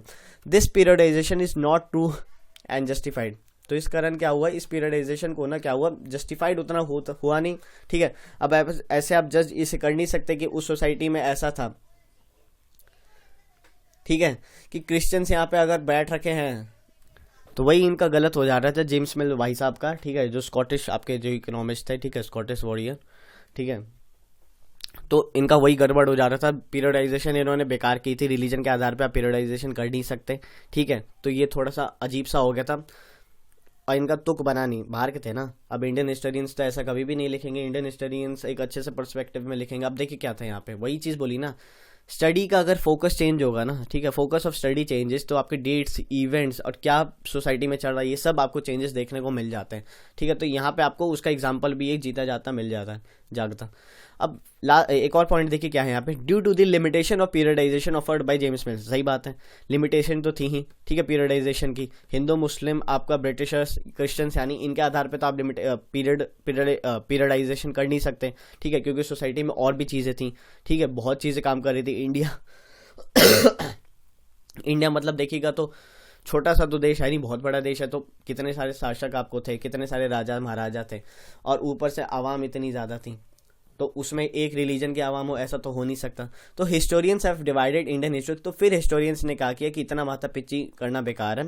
अब हम इंडियन हिस्ट्री को देखो 3 तरीके से डिवाइड कर दे रहे हैं, ancient, medieval and modern. Ancient history हमने क्लास 6 में पढ़ ली थी, मिडिवल हमने क्लास 7 में पढ़ी, और अब हम क्या पढ़ रहे हैं दोस्तों, मॉडर्न हिस्ट्री, ठीक है। अब एंशिएंट में क्या था कि देखिए पुराने लोग थे, ठीक है, पुराने राजा महाराजा कैसे रहते थे, ठीक है, प्रिमिटिव सोसाइटी थोड़ा बहुत कह सकते हैं, उनका ट्रेड कैसे चलता था, उनकी सोसाइटी कैसी थी उस टाइम पे क्या कल्चर प्रैक्टिसेस होती थी। तो ये आपका एंशिएंट में हो गया। मिडाइवल हो गया कि ना ज़्यादा एंशिएंट है आपका, ना ज़्यादा मॉडर्न में है, ठीक है। अब मॉडर्न की इन्होंने देखिए डेफिनेशन क्या दी थी मॉडर्न सोसाइटी की, कि मॉडर्न सोसाइटी में हमें मॉडर्न सोसाइटी हम कैसे कह सकते हैं कि मॉडर्न है वो सोसाइटी, मॉडर्न हिस्ट्री जैसे हम पढ़ रहे हैं कि उसमें साइंस की तरक्की हो, reason, democracy, liberty and equality आपको देखने को मिले, ठीक है। अब यहाँ पे मॉडर्न हिस्ट्री की बात की गई, तो यहाँ पे आपको देखिएगा अगर पैराग्राफ अगर पढ़े आपके पास किताब होगा तो उसमें लिखा हुआ है कि मतलब ये जो economic growth, progress, liberty, equality, democracy की बात कर रहे हैं, ये क्या जब से मॉडर्न हिस्ट्री हमारी लिखी गई है, ठीक है, अगर मेनली अगर माने तो 1857 के रिवोल्ट के बाद से अगर आप मॉडर्न हिस्ट्री को लें तो ये सब हमारे पास थी, हमारे पास डेमोक्रेसी थी नहीं थी, इक्वालिटी थी बिल्कुल नहीं थी, इकोनॉमिक प्रोग्रेस थी, जमकर लूटा गया तो काहे की इकोनॉमिक प्रोग्रेस होगी, नहीं थी, ठीक है, बर्बाद तो थे ही हम, ठीक है। उस टाइम पे अगर देखिएगा तो देश की मतलब हालत गंभीर कर दी थी ब्रिटिशर्स ने, तो उस टाइम पे हम कह सकते हैं कि हम मॉडर्न सोसाइटी थे, बट ठीक है, तो ये जो अपनी भाषा में कहते हैं हमने सिविलाइज कर दिया था इंडिया को, ऐसा था नहीं था बिल्कुल, क्योंकि देखिए मिडाइवल एंशिएंट पीरियड का तो अलग टाइम है, ठीक है, पर मॉडर्न में जैसे ये कह रहे थे कि काफ़ी सारी चेंजेस आई थी, डेमोक्रेसी, लिबर्टी, इक्वालिटी, फिर आपको इकोनॉमिक प्रोग्रेस देखने को मिल रहा है, ठीक है, इकोनॉमिक ग्रोथ देखने को मिल रही है, तो ये सब हमको नहीं देखने को मिला था मॉडर्न हिस्ट्री के स्टार्टिंग टाइम में। आज के टाइम पे बात छोड़ दीजिए, ठीक है। तो उस टाइम पे क्या हुआ, हिस्टोरियंस ने ना इस चीज़ को, देखिए ये जो पीरियड था ना इंडियन हिस्ट्री का, इसको एक अलग टर्म दे दी, जिसे हम क्या कहते हैं, many historians therefore refer to this period as colonial. इन्होंने इस टर्म को कॉलोनियल शब्द दे दिया। अब कॉलोनियल क्या है, what is colonial, colonial period क्या था, उसमें क्या हुआ, ये हम देखेंगे। कॉलोनियल पीरियड की डेफिनेशन क्या है ये हम देखेंगे, ठीक है, नेक्स्ट वीडियो में, ठीक है। आज के लिए इतना ही था। अब देखिए एंशिएंट, अब इंडियन हिस्ट्री को अगर उस हिसाब से देखिएगा तो आप कह सकते हैं 3 अगर पार्ट में बांटें, एंशिएंट, मिडाइवल, और अगर थोड़ा बहुत देखिएगा तो 1918 ब्रिटिशर्स के टाइम से और तब तक आज़ादी थी, तो कॉलोनियल आप कह सकते हैं, कॉलोनियल पीरियड, ठीक है। उसके बाद आप मॉडर्न पढ़ लीजिए, हम वैसे मॉडर्न ही लेके चलते हैं जब अपने किसी भी एग्जाम वगैरह की तैयारी करते हैं, तो एक ओवरऑल ही लेके चलते हैं, ठीक है। कॉलोनियल सिर्फ हम उस पीरियड को ही कहेंगे, ठीक है, जिस टाइम पे ये जो अपना मॉडर्न की जो टर्म डेफिनेशन दे रहे थे वो हमारे पे सूट तो होती नहीं थी, तो इन्होंने मैनी हिस्टोरियंस ने क्या कर दिया, इस पीरियड को कॉलोनियल पीरियड कहना शुरू कर दिया। तो कॉलोनियल पीरियड क्या है ये नेक्स्ट लेक्चर में देखेंगे। तब तक के लिए दोस्तों गुड बाय। नॉलेज कैसल को सब्सक्राइब कीजिए, वीडियो को लाइक कीजिए, शेयर कीजिए अपने दोस्तों में, और तबाही मचाइए यार, पढ़ाई कीजिए अच्छे से, ठीक है। Thank you so much for watching this video lecture. God bless you all. जय हिंद।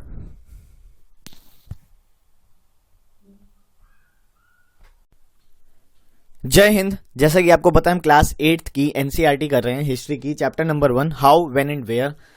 3 पार्ट हम कर चुके हैं ऑलरेडी उसका। आज देखिएगा तो दोस्तों हम व्हाट इज कॉलोनियल कॉलोनियल क्या होता है, ठीक है, शब्द ये जो है आपको काफी बार इस चैप्टर में, सॉरी इस चैप्टर में नहीं, इस चैप्टर में भी सुनने को मिलेगा। आगे जाइएगा तो इस किताब में आपको काफी ज्यादा 8th की एनसीईआरटी में आपको देखने को मिलेगा, हिस्ट्री की एनसीईआरटी में, ठीक है।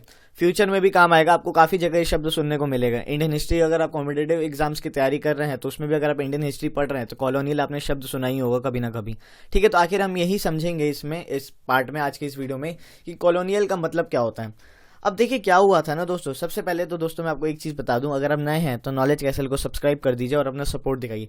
देखिए क्या हुआ था, जेम्स मिल ने क्या किया था, हमने पिछले वीडियो में देखिएगा तो हमने पढ़ा था कि जेम्स मिल ने क्या किया, हिस्ट्री को ना रिलीजियस ग्राउंड पे डिवाइड कर दिया था। इंडियन हिस्ट्री को रिलीजियस ग्राउंड पे डिवाइड कर दिया। कैसे? हिंदू, मुस्लिम, क्रिश्चियन, ठीक है, ऐसे डिवाइड कर दिया इन्होंने।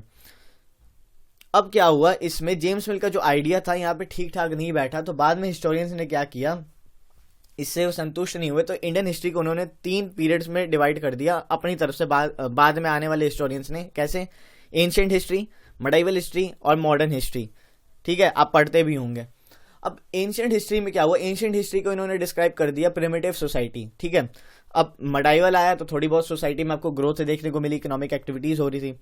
मॉडर्न में जो डेफिनेशन थी ना कि मॉडर्न हिस्ट्री कैसी, मॉडर्न सोसाइटी कैसी होगी, तो इन्होंने मॉडर्न की डेफिनेशन ब्रिटिशर्स ने क्या दी कि जहां पे इक्वालिटी, फ्रीडम और लिबर्टी देखने को मिले, ठीक है, और जहां पे इकोनॉमिक ग्रोथ और उस कंट्री की प्रोग्रेस हो रही हो। पर ऐसा कुछ तो हो नहीं रहा था भारत में। अगर हम जब से अगर देखे जाए तो मॉडर्न हिस्ट्री हम पढ़ते हैं, ठीक है, अगर अंदाजा लगाए तो 1857 के रिवोल्ट के बाद से अगर मोटा मोटा लें आप तो मॉडर्न हिस्ट्री अगर हम पढ़ें, ठीक है, वैसे तो अगर आप देखिएगा तो शुरुआत आपकी हो जाती है जब औरंगजेब गिर जाता है, ठीक है, औरंगजेब के शासन जब खत्म हो जाता है उसके बाद से अगर आप पढ़ना शुरू करें मॉडर्न हिस्ट्री को, ठीक है। अगर आप स्पेक्ट्रम की जो किताब है वो भी मॉडर्न हिस्ट्री है, पर उसमें क्या है, जब पोर्चुगीज आते हैं, फर्स्ट पोर्चुगीज जब आते हैं ना, वहां से उन्होंने शुरू किया मॉडर्न हिस्ट्री। तो आप कैसे भी देख सकते हैं मॉडर्न हिस्ट्री को। तो मॉडर्न हिस्ट्री में ऐसा तो कुछ हो नहीं रहा था कि डेवलपमेंट हो रही है भारत की, इक्वालिटी मिल रही हो, ग्रोथ हो रही हो कंट्री की, लिबर्टी मिल रही हो, फिर आपको इकोनॉमिक ग्रोथ देखने को मिल रही हो, कंट्री आपकी प्रोग्रेस कर रही है, नहीं, ठीक है। ब्रिटिशर्स ने जम के लूटा, इतना तो किसी और ने नहीं लूटा होगा जितना ब्रिटिशर्स ने लूटा। मैं ऐसा क्यों कह रहा हूँ, देखिए क्या होता था ना, कोई भी अगर साम्राज्य किसी और साम्राज्य पे, किंगडम पे अगर हमला कर रहा है, वहां की संपत्ति लूट के आ रहा है, अपने साम्राज्य में ला रहा है, कंट्री में, ठीक है, उसी कंट्री में, और उस कंट्री में ही वो अय्याशी करके लुटा पुटा रहा है, कुछ अपने मंदिरे वंदिरे बनवा रहा है, तो पैसा जहां से लूट के, जिस कंट्री से लूट के लाया उसी कंट्री में वो खर्च हो रहा है, ठीक है। पर ब्रिटिशर्स ने क्या किया था, यहाँ का धन वन लूटते थे और ब्रिटेन भेज देते थे, ठीक है, शिप के द्वारा। तो कंट्री में तो खर्च हुआ नहीं, इकोनॉमिक एक्टिविटी कैसे बढ़ेगी, इकोनॉमिक प्रोग्रेस कैसे होगा, ठीक है। तो ये हमें देखने को मिला, ब्रिटिशर्स ने जम के लूटा। तो क्या हुआ, बाद में हिस्टोरियंस ने इस पीरियड को क्या कर दिया, जो मॉडर्न इंडियन हिस्ट्री था, इसको डिफाइन कर दिया कॉलोनियल पीरियड के नाम से। कॉलोनियल पीरियड कह दिया, ठीक है, क्योंकि आपको भी पता है कि भारत एक कॉलोनी थी आपकी ब्रिटेन की। तो हम यही जानेंगे आज के इस पार्ट में। चलिए शुरू करते हैं, ठीक है। अब यहाँ पे क्या लिखा है, British came to conquer the country and establish their rule subjugating local nawabs and rajas, ठीक है। अब ब्रिटिशर्स देखिएगा तो स्टार्टिंग में क्या आए थे, ट्रेड वेड करने के लिए आए थे। इन्हीं नवाब्स राजास के सामने इन्होंने हाथ जोड़ के कहा था कि ट्रेड वेड करने दो हमें, ठीक है। बाद में क्या हुआ, जैसे जैसे इनकी प्रोग्रेस होती रही, ठीक है, ब्रिटिशर्स यहाँ पे हावी होते रहते, इन्होंने क्या किया, इस कंट्री पे, ठीक है, लोकल नवाब्स जो राजास थे उनको दबाना या सब्जुगेट करना शुरू कर दिया, उनको दबाना शुरू कर दिया, ठीक है। बैटल लड़ने लग गए थे उनके साथ ही, उन्हीं को हराया, ठीक है, उन्हीं से परमिशन ली ट्रेड करने की, बाद में अपनी आर्मी वार्मी बना ली और उन्हीं को हरा दिया, ठीक है। इससे क्या हुआ, काफी जगह उन्होंने जब हराया, ठीक है, काफी नवाब्स राजा जब हारे तो क्या हुआ, ब्रिटिशर्स का एक देखिएगा तो ओवरऑल कंट्रोल हो गया था कंट्री पे, ठीक है, और उन्होंने अपना रूल स्थापित कर दिया, एक कॉलोनी डिक्लेयर कर दी, ठीक है, ब्रिटेन की। वैसे भी आपको पता है कि ब्रिटेन की आपकी काफी सारी कॉलोनीज वगैरह थी, ठीक है, फ्रेंच की भी देखिएगा तो काफी सारी आपको कॉलोनीज देखने को मिलेंगी, ठीक है। तो यहाँ पे ब्रिटिश एम्पायर ने भी क्या किया, एम्पायर कह लीजिए या कह लीजिए ब्रिटेन ने एक अपनी कॉलोनी डिक्लेयर कर दी इंडिया को। Establish their control over the economy and society. अब कॉलोनी डिक्लेयर कर दी तो भारत की इकोनॉमी और सोसाइटी पे भी इनका कंट्रोल आ गया, ठीक है, ठीक है। ब्रिटिशर्स का इकोनॉमी एंड सोसाइटी पे भी देखिएगा तो कंट्रोल इनका होने को मिल गया। They brought the changes in values and taste, customs and practices. अब क्या हुआ, ब्रिटिशर्स ने जब यहाँ पे अपनी कॉलोनी डिक्लेयर कर दी इंडिया को, ठीक है, यहाँ पे उनका शासन शुरू हो गया, ठीक है, लोगों को जम के लूटा पहली बात तो, ठीक है, राजाओं की बैंड बजाई, और इनके शासन में देखिएगा ज़्यादा उसको उतने आपको तगड़े राजा महाराजा भी देखने को नहीं मिले थे, एक दो को छोड़ दे तो। फिर अब यहाँ पे देखिए जब ये आए ना, यहाँ पे देखिए क्या होता है ना, स्टार्टिंग में अपना कल्चर कैसा था। अब यहाँ पे बात की गई है कि ये जब आए, बाहर से आए थे, ब्रिटेन से आए थे, यूरोप से आए थे, तो अपना कल्चर यहाँ लेके आएंगे, ठीक है, अपने टेस्ट लेके, अपनी वैल्यूज वगैरह लेके आएंगे, ठीक है। क्या हुआ, अब पहले क्या होता था कि लोग ना कुर्ता पजामा, आप एक इमेजिन कर सकते हैं पहले की सोसाइटी में, अगर इंडिया में देखें तो कुर्ता पजामा, ठीक है, साड़ी पहनते होंगे महिलाएं। अब ये जब आए ना इंडिया में, तो ये काफ़ी सारी आपको कल्चरल चेंजेस भी यहाँ पे देखने को मिलेंगी, कपड़ों में भी आपको चेंजेस देखने को मिलेंगे। अब लोग कुर्ता पजामा नहीं पहन के कोट पैंट पहनने लग गए, टाई लगाने लग गए, ठीक है, कैप वैप लगाने लग गए, ठीक है। तो आपको यहाँ पर चेंजेस वगैरह भी देखने को मिलेंगी, ठीक है। इंग्लिश लैंग्वेज आज जो हम पढ़ते हैं, ठीक है, बोलते हैं, पढ़ते जो भी कह लीजिए, ब्रिटिशर्स लेके आए, तो ये भी आपको देखने को मिल रहा है। काफ़ी सारी वैल्यूज़ अपनी लेके आए, ठीक है। अब पता नहीं क्या लेके आए, कितना डेवलपमेंट हुआ था वो अभी आप जाते हैं, कुछ डेवलपमेंट तो हुआ नहीं था, इसलिए इसको कॉलोनियल पीरियड कहते हैं। अब देखिए एक हो गया कॉलोनियल, अब एक होता है कॉलोनाइजेशन। कॉलोनाइजेशन का क्या मतलब होता है ना, वो हम जानते हैं। When the subjugation of one country by another leads to these kinds of political, अब जब एक कंट्री दूसरी कंट्री पे देखिएगा दबा देती है, या मतलब उस पे जाके अपना राज कायम कर लेती है, ठीक है, तो ऐसा नहीं होता कि राज कायम कर लिया तो बस बैठ गए। जब इस कंट्री पे आपने राज कायम कर लिया तो आपकी political, economic, social, cultural changes, ये सारी चेंजेस आपको देखने को मिलेंगे। पॉलिटिकल चेंजेस देखने को मिले थे, ठीक है, काफ़ी सारे आपको पॉलिटिकल चेंजेस देखने को मिले, ब्रिटिशर्स अपना सिस्टम लेके आए, इकोनॉमिक चेंजेस देखने को मिले, सोशल एंड कल्चरल चेंजेस देखने को मिले, ठीक है, सोशल एंड कल्चरल चेंजेस भी आए, ठीक है। तो इस पूरी प्रोसेस को हम दोस्तों क्या कहते हैं, कॉलोनाइजेशन कहते हैं, ठीक है। ये जो पूरी चेंजेस जो इन्होंने कर दी थी ना, कि भारत की जितनी भी संस्कृति थी उसको तहस नहस कर दिया था, ठीक है। एजुकेशन सिस्टम का वो जो उस टाइम पे था तहस नहस कर दिया था, ठीक है। मॉडर्न मतलब आज के टाइम पे कहिएगा तो मॉडर्न एजुकेशन लाना था इन्हें, वो लेके आए थे। वो गुरुकुल वाला जो सिस्टम होता था उसको भी तहस नहस कर दिया, ठीक है। तो काफ़ी सारी चीज़ें इन्होंने, कल्चरल चेंजेस वगैरह भी देखिएगा तो बहुत सारी आपको economic changes, political changes, social देखिएगा तो सोशली भी आपको काफ़ी सारे चेंजेस देखने को मिलेंगे। तो ये जो पूरी प्रक्रिया थी ना, ठीक है, इसको हम कहते हैं दोस्तों कॉलोनाइजेशन। अब आप समझ गए होंगे कि दोस्तों कॉलोनियल था क्या, क्यों कॉलोनियल कहा गया था, ठीक है, मॉडर्न क्यों नहीं कहता हम इस पीरियड को। अब मोटा मोटी तौर पे तो आप मॉडर्न कह सकते हैं, पर इस पीरियड मॉडर्न जो डेफिनेशन दी गई है उस डेफिनेशन के हिसाब से मॉडर्न नहीं कह पाएंगे। तो इंडिया क्या थी, एक कॉलोनी थी ब्रिटेन की। तो इस पार्ट में हमने वही जाना, एक तो आपको बताना चाहता था ये छोटा सा पार्ट कि कॉलोनियल होता क्या है, ठीक है, कॉलोनाइजेशन क्या होता है, ठीक है, ठीक है। ब्रिटिशर्स ने अपनी कॉलोनी डिक्लेयर कर दी थी इंडिया को, ठीक है। तो ये सब हमने इसमें जाना। अब आगे देखिए दोस्तों हम क्या पढ़ेंगे, कल पढ़ेंगे हम आपका how do we know administration, मतलब आगे का एक तरह से देखिएगा तो सेकंड पार्ट आपका इस चैप्टर का आ जाएगा, जिसमें हम हाउ डू वी नो में एडमिनिस्ट्रेशन प्रोड्यूसेस रिकॉर्ड्स वगैरह पढ़ेंगे। ये आपका फर्स्ट टॉपिक होगा जो हम कल करेंगे। तो दोस्तों बस इतना ही था इस पार्ट में। आई होप आपको समझ में आएगा कि कॉलोनियल क्या था, कॉलोनियल का मतलब क्या था, ठीक है, क्या होता है, हमने क्यों मॉडर्न हिस्ट्री, मॉडर्न हम नहीं कहते थे उस टाइम पे, हिस्टोरियंस ने इस पीरियड को मॉडर्न क्यों नहीं कहा। तो बस इतना ही था। अगर आपको ये वीडियो अच्छी लगी हो तो लाइक कीजिए, कमेंट करके अपना फीडबैक बताइए। थैंक यू सो मच दोस्तों। नॉलेज कैसल को सब्सक्राइब जरूर कीजिएगा। Thank you so much for watching this video. God bless you all. जय हिंद।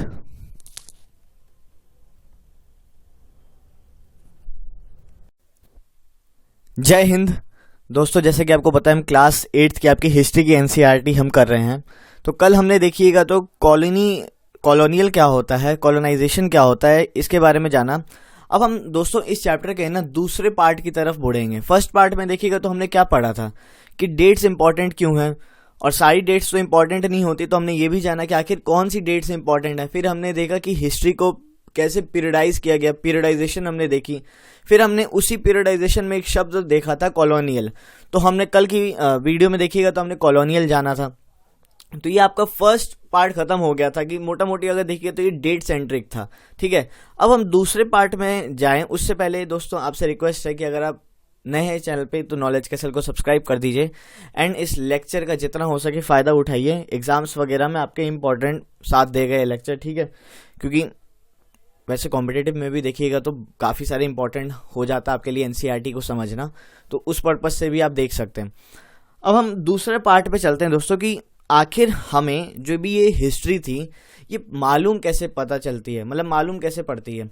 अब आप रात को सो रहे हैं, किसी ने आके कान में फुसफुसा दी, फुसफुस कर दी, तो आपको ऐसा तो है नहीं कि हिस्ट्री पता चल जाएगी। हिस्ट्री आपने कहीं पढ़ी होगी, किसी किताब में पढ़ी होगी, ठीक है। अब किसी बंदे ने अगर वो किताब लिखी है तो उसने भी कहीं से रिकॉर्ड्स उठाए होंगे, ठीक है। कहीं से तो रिकॉर्ड्स उठाए होंगे, अपने मन से तो हिस्ट्री लिख नहीं दी होगी कि उसे सपना आया कि अच्छा ब्रिटिशर्स आए थे, अच्छा उन्होंने ऐसा किया, अच्छा उन्होंने इंडिया को इतना लूटा, चलो लिख देते हैं। कुछ रिकॉर्ड्स होंगे, ठीक है। एडमिनिस्ट्रेशन कैसे काम करता था वो लिखा होगा, ठीक है। तो हर चीज़ लिखी गई थी। तो ये चीज़ हमें कैसे पता चलती थी, वही चीज़ हम जानेंगे आज के इस वीडियो में। इंपॉर्टेंट वीडियो होगा दोस्तों, 2-3 पार्ट और लगेंगे आपका इस चैप्टर में, उसके बाद आपका चैप्टर फिनिश। बस एंजॉय कीजिए। तो देखिए, हाउ डू वी नो, हमें पता कैसे चलता है दोस्तों इन हिस्ट्री के बारे में। What sources do historians use in writing about the last 250 years of Indian history. Last 250 सालों की अगर मॉडर्न इंडियन हिस्ट्री की ओवरऑल बात करें, मॉडर्न इंडियन हिस्ट्री की कह लीजिए, कॉलोनियल पीरियड की, ठीक है, अगर बात करें तो आखिर हिस्टोरियन जो बुक लिखते थे उन्हें कैसे पता चलते थे रिकॉर्ड्स वगैरह, ठीक है। तो इसके काफ़ी सारे कारण थे, काफ़ी सारे तरीके थे जिससे हिस्टोरियंस को पता चल जाता था। पर उसमें से अगर देखिएगा तो एक मुख्य कारण था ब्रिटिशर्स के टाइम का, एडमिनिस्ट्रेशन प्रोड्यूसेस रिकॉर्ड्स, ठीक है। एडमिनिस्ट्रेशन प्रोड्यूसेस रिकॉर्ड्स का मतलब इससे आप समझ सकते हैं कि ये ब्रिटिशर्स जो भी काम वगैरह करते थे, जो भी पॉलिसी लाते थे, किसी को जेल करनी है वो करना है, किसी पे कहीं पे कोई रूल लाना है, डिसीजन इम्प्लीमेंट करना है, ठीक है, रूल इम्प्लीमेंट करना है। फिर कहीं पे अगर आप कुछ भी देख लीजिए, जैसे भी पुलिस स्टेशन है, उस टाइम पे अगर पुलिस स्टेशन होते हो, जहां पे भी एडमिनिस्ट्रेशन का काम चल रहा था, तो इसमें क्या होता था, ब्रिटिशर्स के जो ऑफिसर्स होते थे, ब्रिटिश ऑफिसर्स जो होते थे, वो लोग रिकॉर्ड्स लिखने लग जाते थे, ठीक है। क्या चीज़ हुई, हाँ ठीक है, क्या हमने किया, क्या पॉलिसी लाई, ठीक है, उस पॉलिसी का अंजाम कैसे हुआ, तो ये सब एक रिकॉर्ड लिखने लग जाते थे। अब उस टाइम पे कंप्यूटर तो था नहीं, ठीक है, कि उतना ज़बरदस्त तरीके से उन लोग को आए। तो ये लोग क्या करते थे, पेपर में लिखते थे और एक रूम में, जब ये रिकॉर्ड रूम में जब जमा होते थे ये सारे रिकॉर्ड्स, तो मतलब मान के चली गई पूरा रूम से आपका पन्नों यानी किताबों से भर जाता था, ठीक है। रिकॉर्ड्स रहते थे, देखा होगा काफ़ी सारी मूवीज़ में आपने, ठीक है, थोड़ी अगर पुरानी मूवीज़ देखी होंगी तो ऐसे रूम्स होते नहीं थे, रिकॉर्ड्स रूम आपने कभी देखे होंगे सीन्स, तो कितनी सारी किताबें रहती थी, तो कुछ वैसा से रहता था। तो इनसे देखिएगा तो हिस्टोरियंस को काफ़ी ज़्यादा मदद मिली थी हिस्ट्री को लिखने में, ठीक है। तो एडमिनिस्ट्रेशन प्रोड्यूसेस रिकॉर्ड्स, इसको हम थोड़ा बहुत देखते हैं, ठीक है। One important source is the official records of the British administration. जाहिर सी बात है, एक अगर आप देखिएगा सोर्स, वन इंपॉर्टेंट सोर्स है। ऐसा नहीं है कि दोस्तों अगर हम हिस्ट्री की बात करें कि हमें सिर्फ एडमिनिस्ट्रेशन का जो सोर्स था, ब्रिटिश एडमिनिस्ट्रेशन का, उन्हीं से पता चलता है कि आखिर हाँ हिस्ट्री क्या थी। ये उसमें से एक सोर्स है, मतलब एक पार्ट है, ठीक है, ब्रिटिश एडमिनिस्ट्रेशन में। तो जो ऑफिशियल रिकॉर्ड्स होते थे ना ब्रिटिश एडमिनिस्ट्रेशन के, ये एक इंपॉर्टेंट सोर्स था हिस्टोरियंस को जानने के लिए कि हाँ उस टाइम पे कुछ ऐसा पॉलिसीज वगैरह थी, ठीक है। एवरी इंस्ट्रक्शन, ब्रिटिशर्स जो भी इंस्ट्रक्शन देते थे, जो कोई भी प्लान लाते थे, कोई भी पॉलिसी लाते थे, ठीक है, फिर किसी के साथ राजा महाराजा के साथ एग्रीमेंट वगैरह हुआ, फिर कुछ इन्वेस्टिगेट करना हुआ, तो ये सारी चीज़ें जो होती थी ना, instructions, plan, policy, agreement, investigation, ये सारे ब्रिटिशर्स क्या करते थे, क्लियरली अपने रिकॉर्ड्स में रिकॉर्ड बना लेते थे, इसका लिख लेते थे ब्रिटिशर्स जो ऑफिसर्स वगैरह होते थे, ठीक है। तो ये भी आप देख सकते हैं यहाँ पे। The British also felt that all important documents and letters needed to be carefully preserve. अब ब्रिटिशर्स ये भी जानते थे, ठीक है, ये जो सारे इंपॉर्टेंट रिकॉर्ड्स, डॉक्यूमेंट्स वगैरह हैं, लेटर्स वगैरह हैं, इनको केयरफुली प्रिजर्व करना होगा। केयरफुली प्रिजर्व क्यों करना पड़ेगा, हो सकता है बाद में उसकी जरूरत पड़ जाए, ठीक है। तो इन्होंने प्रिजर्व करने के लिए क्या किया कि रिकॉर्ड रूम्स अटैच करने शुरू कर दिए, ठीक है। दे सेट अप रिकॉर्ड रूम्स, इन्होंने रिकॉर्ड रूम्स बनाने शुरू कर दी, कहाँ पे, अलग अलग एडमिनिस्ट्रेटिव इंस्टीट्यूशंस में, ठीक है। अब कोर्ट का जो कोर्ट होता होगा उस टाइम पे, फिर आपका पुलिस का हो गया, पुलिस स्टेशन वगैरह का, तो एडमिनिस्ट्रेशन जो भी एडमिनिस्ट्रेटिव आपका इंस्टीट्यूशन यानी ऑफिस वगैरह था, उसके साथ ही में रिकॉर्ड रूम भी अटैच करने शुरू किए कि उस इंस्टीट्यूशन के सारे रिकॉर्ड्स आपको रिकॉर्ड रूम में मिल जाएंगे। तो ये भी इन ब्रिटिशर्स ने थोड़ा बहुत किया, जिससे मतलब मदद मिली, ठीक है। अब देखिए, अब काफ़ी सारे इंस्टीट्यूशंस की बात कीजिएगा तो देखिए, विलेज तहसीलदार जो होता है, इनके ऑफिस में भी आपको रिकॉर्ड रूम देखने को मिल रहे थे। फिर कलेक्टरेट का अलग से एक रिकॉर्ड रूम था। ये सारे एडमिनिस्ट्रेटिव इंस्टीट्यूशन ही तो हैं।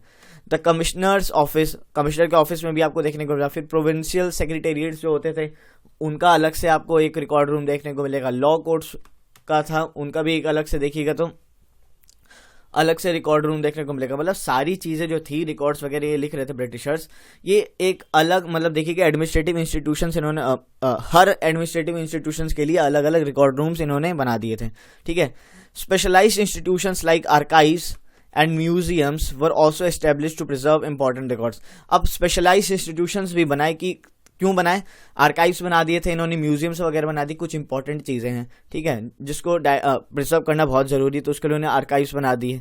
ठीक है, तो ये म्यूजियम्स बना दी, कुछ ज़्यादा इंपॉर्टेंट। आप कल आप म्यूजियम्स वगैरह में जाते होंगे तो देखते होंगे काफ़ी सारी चीज़ें आपको पुराने ज़माने की दिख जाती होंगी लिखी हुई। ठीक है, तो ये सब बना दी इन्होंने, ये इंपॉर्टेंट चीज़ें थी जिसको प्रिजर्व करना ज़रूरी था, वो समझते थे। और इन्हीं से देखिएगा तो हमारे हिस्टोरियंस को पता भी चला था, हिस्ट्री लिखने में आसानी हुई थी। ठीक है, सपना देख के उन्होंने हिस्ट्री नहीं लिखी थी, उन्होंने मतलब सारे रिकॉर्ड्स वगैरह एविडेंसेस को पढ़ के मतलब पढ़ के आपकी हिस्ट्री लिखी थी। ठीक है, तो इसलिए आप भी अपनी पढ़ाई करिए अच्छे से, हिस्ट्री मजबूत करिए, उन्होंने इतनी मेहनत की आपके लिए हिस्ट्री लिखने में। ठीक है, letters and memos of various branches were also preserve. अब लेटर्स एंड मेमोज, लेटर्स वगैरह हो गए, ठीक है, मेमोज वगैरह हो गए, ये वेरियस ब्रांचेस के, इसको भी प्रिजर्व करा जाता था। मेमोज क्या होता है, देखिए मेमोज है, मोमोज मत समझ लीजिएगा, पता है आपके दिमाग में ये आ रहा होगा। ठीक है, तो मेमोज क्या होता था दोस्तों कि एक ब्रांच जो मतलब वन ब्रांच ऑफ एडमिनिस्ट्रेशन था, कि एक ब्रांच है एडमिनिस्ट्रेशन का, इंस्टीट्यूशन का, वो अलग मतलब अनदर ब्रांच को क्या करेगा, कोई मेमो देगा, मेमो यानी कुछ इंपॉर्टेंट सी इंफॉर्मेशन दे दी, ठीक है, लिख के, तो ये मेमो ट्रांसफर होता था, आप ये समझ सकते हैं, one branch to another branch. ठीक है, तो ये ऐसा सिस्टम था। अब यहाँ पे देखिए क्या है, these documents were carefully copied out and beautifully written by calligraphist। अब क्या हुआ, जो ये सारे डॉक्यूमेंट्स वगैरह थे ना, इनको केयरफुली कॉपी किया गया। ठीक है, अब कॉपी किनके जरिए किया गया, जो कैलीग्राफिस्ट होते थे, कैलीग्राफिस्ट यानी मतलब जिनकी अति सुंदर गजब लेवल की जिनकी हैंड राइटिंग होती थी, वो इस सारे डॉक्यूमेंट्स को कॉपी करते थे अच्छे से। ठीक है, मतलब उनका यही काम था, टेपना, हाँ टेपना ही सही, टेप नहीं होता है, ठीक है, कि एक जगह लिखा हुआ है उसको आप टेप दो अच्छी राइटिंग में। ठीक है, ये वो सिस्टम हो गया। ठीक है, तो कैलीग्राफिस्ट का ये काम था, ये डॉक्यूमेंट्स वगैरह को कॉपी करते थे अच्छे से, एकदम neat and clean, with spread of printing multiple copies of these records printed. अब ठीक है, जैसे ही प्रिंटिंग देखिएगा तो स्प्रेड हो रही थी, ठीक है, प्रिंटिंग का आगे बढ़ रहा था, प्रिंटिंग प्रेस, तो ये सारी जो कॉपीज वगैरह थी, इनके मल्टीपल आपको रिकॉर्ड्स, मतलब सॉरी ये जो आपके जो मल्टीपल कॉपीज ऑफ रिकॉर्ड्स थे, इनके ये भी प्रिंट होनी शुरू हो गई थी। ठीक है, तो काफ़ी सारे रिकॉर्ड्स जो आप यहाँ पे देख रहे हैं, इंपॉर्टेंट रिकॉर्ड्स हैं, वो आपको इसी बिल्डिंग में देखने को मिलेंगे। ये क्या है, आपका नेशनल आर्काइव्स है, आपको देखने को मिलेगा दिल्ली में, न्यू दिल्ली में है ये नेशनल आर्काइव्स। ठीक है, तो ये आपको देखने को मिल जाएगा यहाँ पे दिल्ली में, तो नेशनल आर्काइव्स ऑफ इंडिया। और देखिए इसको सेटअप पता है कब किया गया था, एनी गेस, 1920 में। और 1920 के अगर आर्काइव्स की अगर आप इमेज देखिएगा आपकी किताब में होगी, और आज की अगर देखिएगा तो डिफरेंस दिखेगा। ठीक है, आज तो इसको तगड़ा बना दिया गया है। ठीक है, दिल्ली में है ये। तो दोस्तों आज का बस आपका इतना ही था। ठीक है, उम्मीद है कि आपको पता चला होगा कि एक सोर्स जो हमें पता चला है कि हमें हिस्ट्री कैसे पता चलती है, उसमें एक कारण है आपका एडमिनिस्ट्रेशन रिकॉर्ड्स। ठीक है, तो ये हमें पता चला, आपको भी उम्मीद है कि कुछ पता चला होगा इस टॉपिक को पढ़ के। तो पता चला है तो यार नॉलेज कैसल को सब्सक्राइब कर दीजिए, अपने दोस्तों में शेयर कीजिए, एंड वीडियो को लाइक करना मत भूलिएगा, क्योंकि आपका फीडबैक बहुत मतलब टॉप प्रायोरिटी पे है। ठीक है, क्योंकि फीडबैक अगर आप दीजिएगा तभी पता चलेगा कि लेक्चर किस क्वालिटी के बन रहे हैं, लेक्चर में आपको कुछ समझ में आ रहा है, ठीक है, या नहीं आ रहा, वो आप बताइएगा कमेंट सेक्शन में, फीडबैक दीजिए।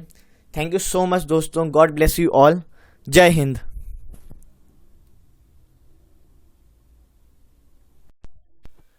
जय हिंद दोस्तों, जैसे कि आपको पता है हम क्लास 8th की हमारी एनसीईआरटी कर रहे हैं हिस्ट्री की।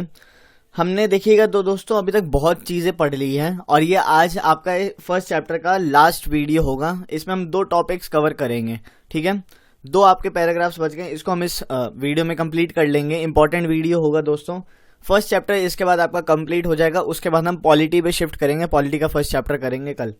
हाउ, व्हेन एंड वेयर आपका चैप्टर चल रहा है। ठीक है, कल देखिएगा दोस्तों हमने क्या पढ़ा था कि आखिर हमें देखिए हमने बहुत चीज़ें जान ली थी, डेट्स वगैरह के बारे में जान लिया, पीरियडाइजेशन के बारे में पढ़ लिया था, कॉलोनियल क्या होता है ये हमने देख लिया था। फिर कल हमने पढ़ा था दोस्तों आपका कि आखिर हमें हिस्ट्री के बारे में पता कैसे चलता है। तो दोस्तों उसमें एक कारण था कि एक सोर्स था एडमिनिस्ट्रेटिव रिकॉर्ड्स, जो भी एडमिनिस्ट्रेटिव रिकॉर्ड्स वगैरह थे उनसे हमें हिस्ट्री के बारे में थोड़ा बहुत पता चलता था। अब देखिए एडमिनिस्ट्रेटिव रिकॉर्ड्स आपके हो गए ब्रिटिशर्स पॉइंट ऑफ व्यू से। तो इस वीडियो में हम जानेंगे, ठीक है, कि आखिर और कौन कौन से सोर्सेज है जिनसे हमें हिस्ट्री के बारे में कुछ पता चलता है।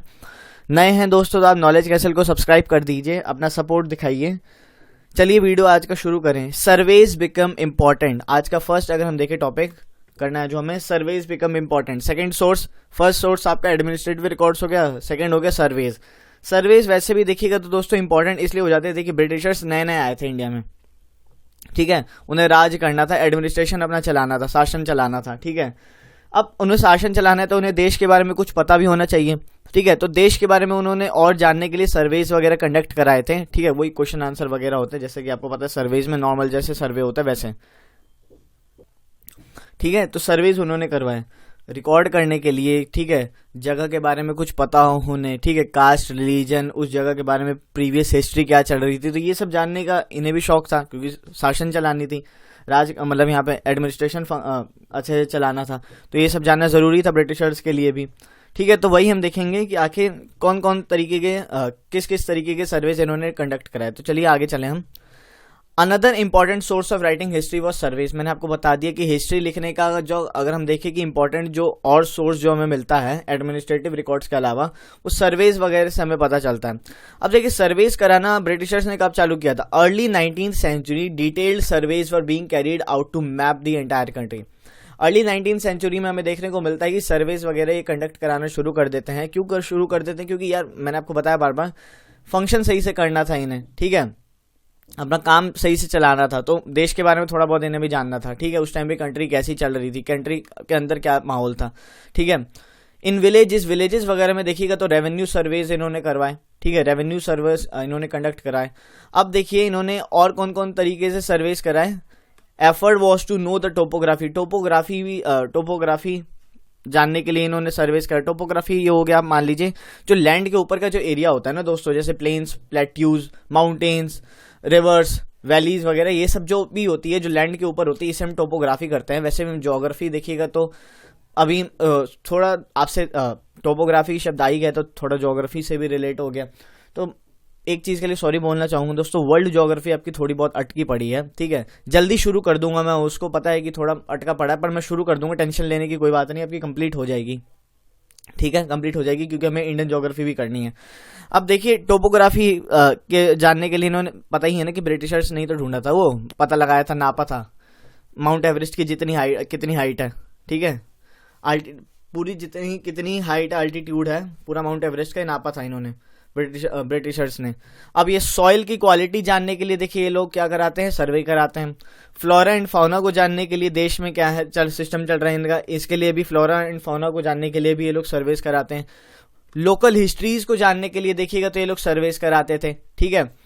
क्रॉपिंग पैटर्न को जानने के लिए लोग सर्वेस कराते थे। तो ये जो सर्वेस वगैरह है ना दोस्तों, ये भी एक सोर्स बन के उभर रहा है, क्योंकि देखिए हमें टोपोग्राफी के बारे में पता चल रहा है, soil quality, flora and fauna, local histories पता चल रही है उस टाइम की, क्रॉपिंग पैटर्न पता चल रहा है उस टाइम का क्या सिस्टम था।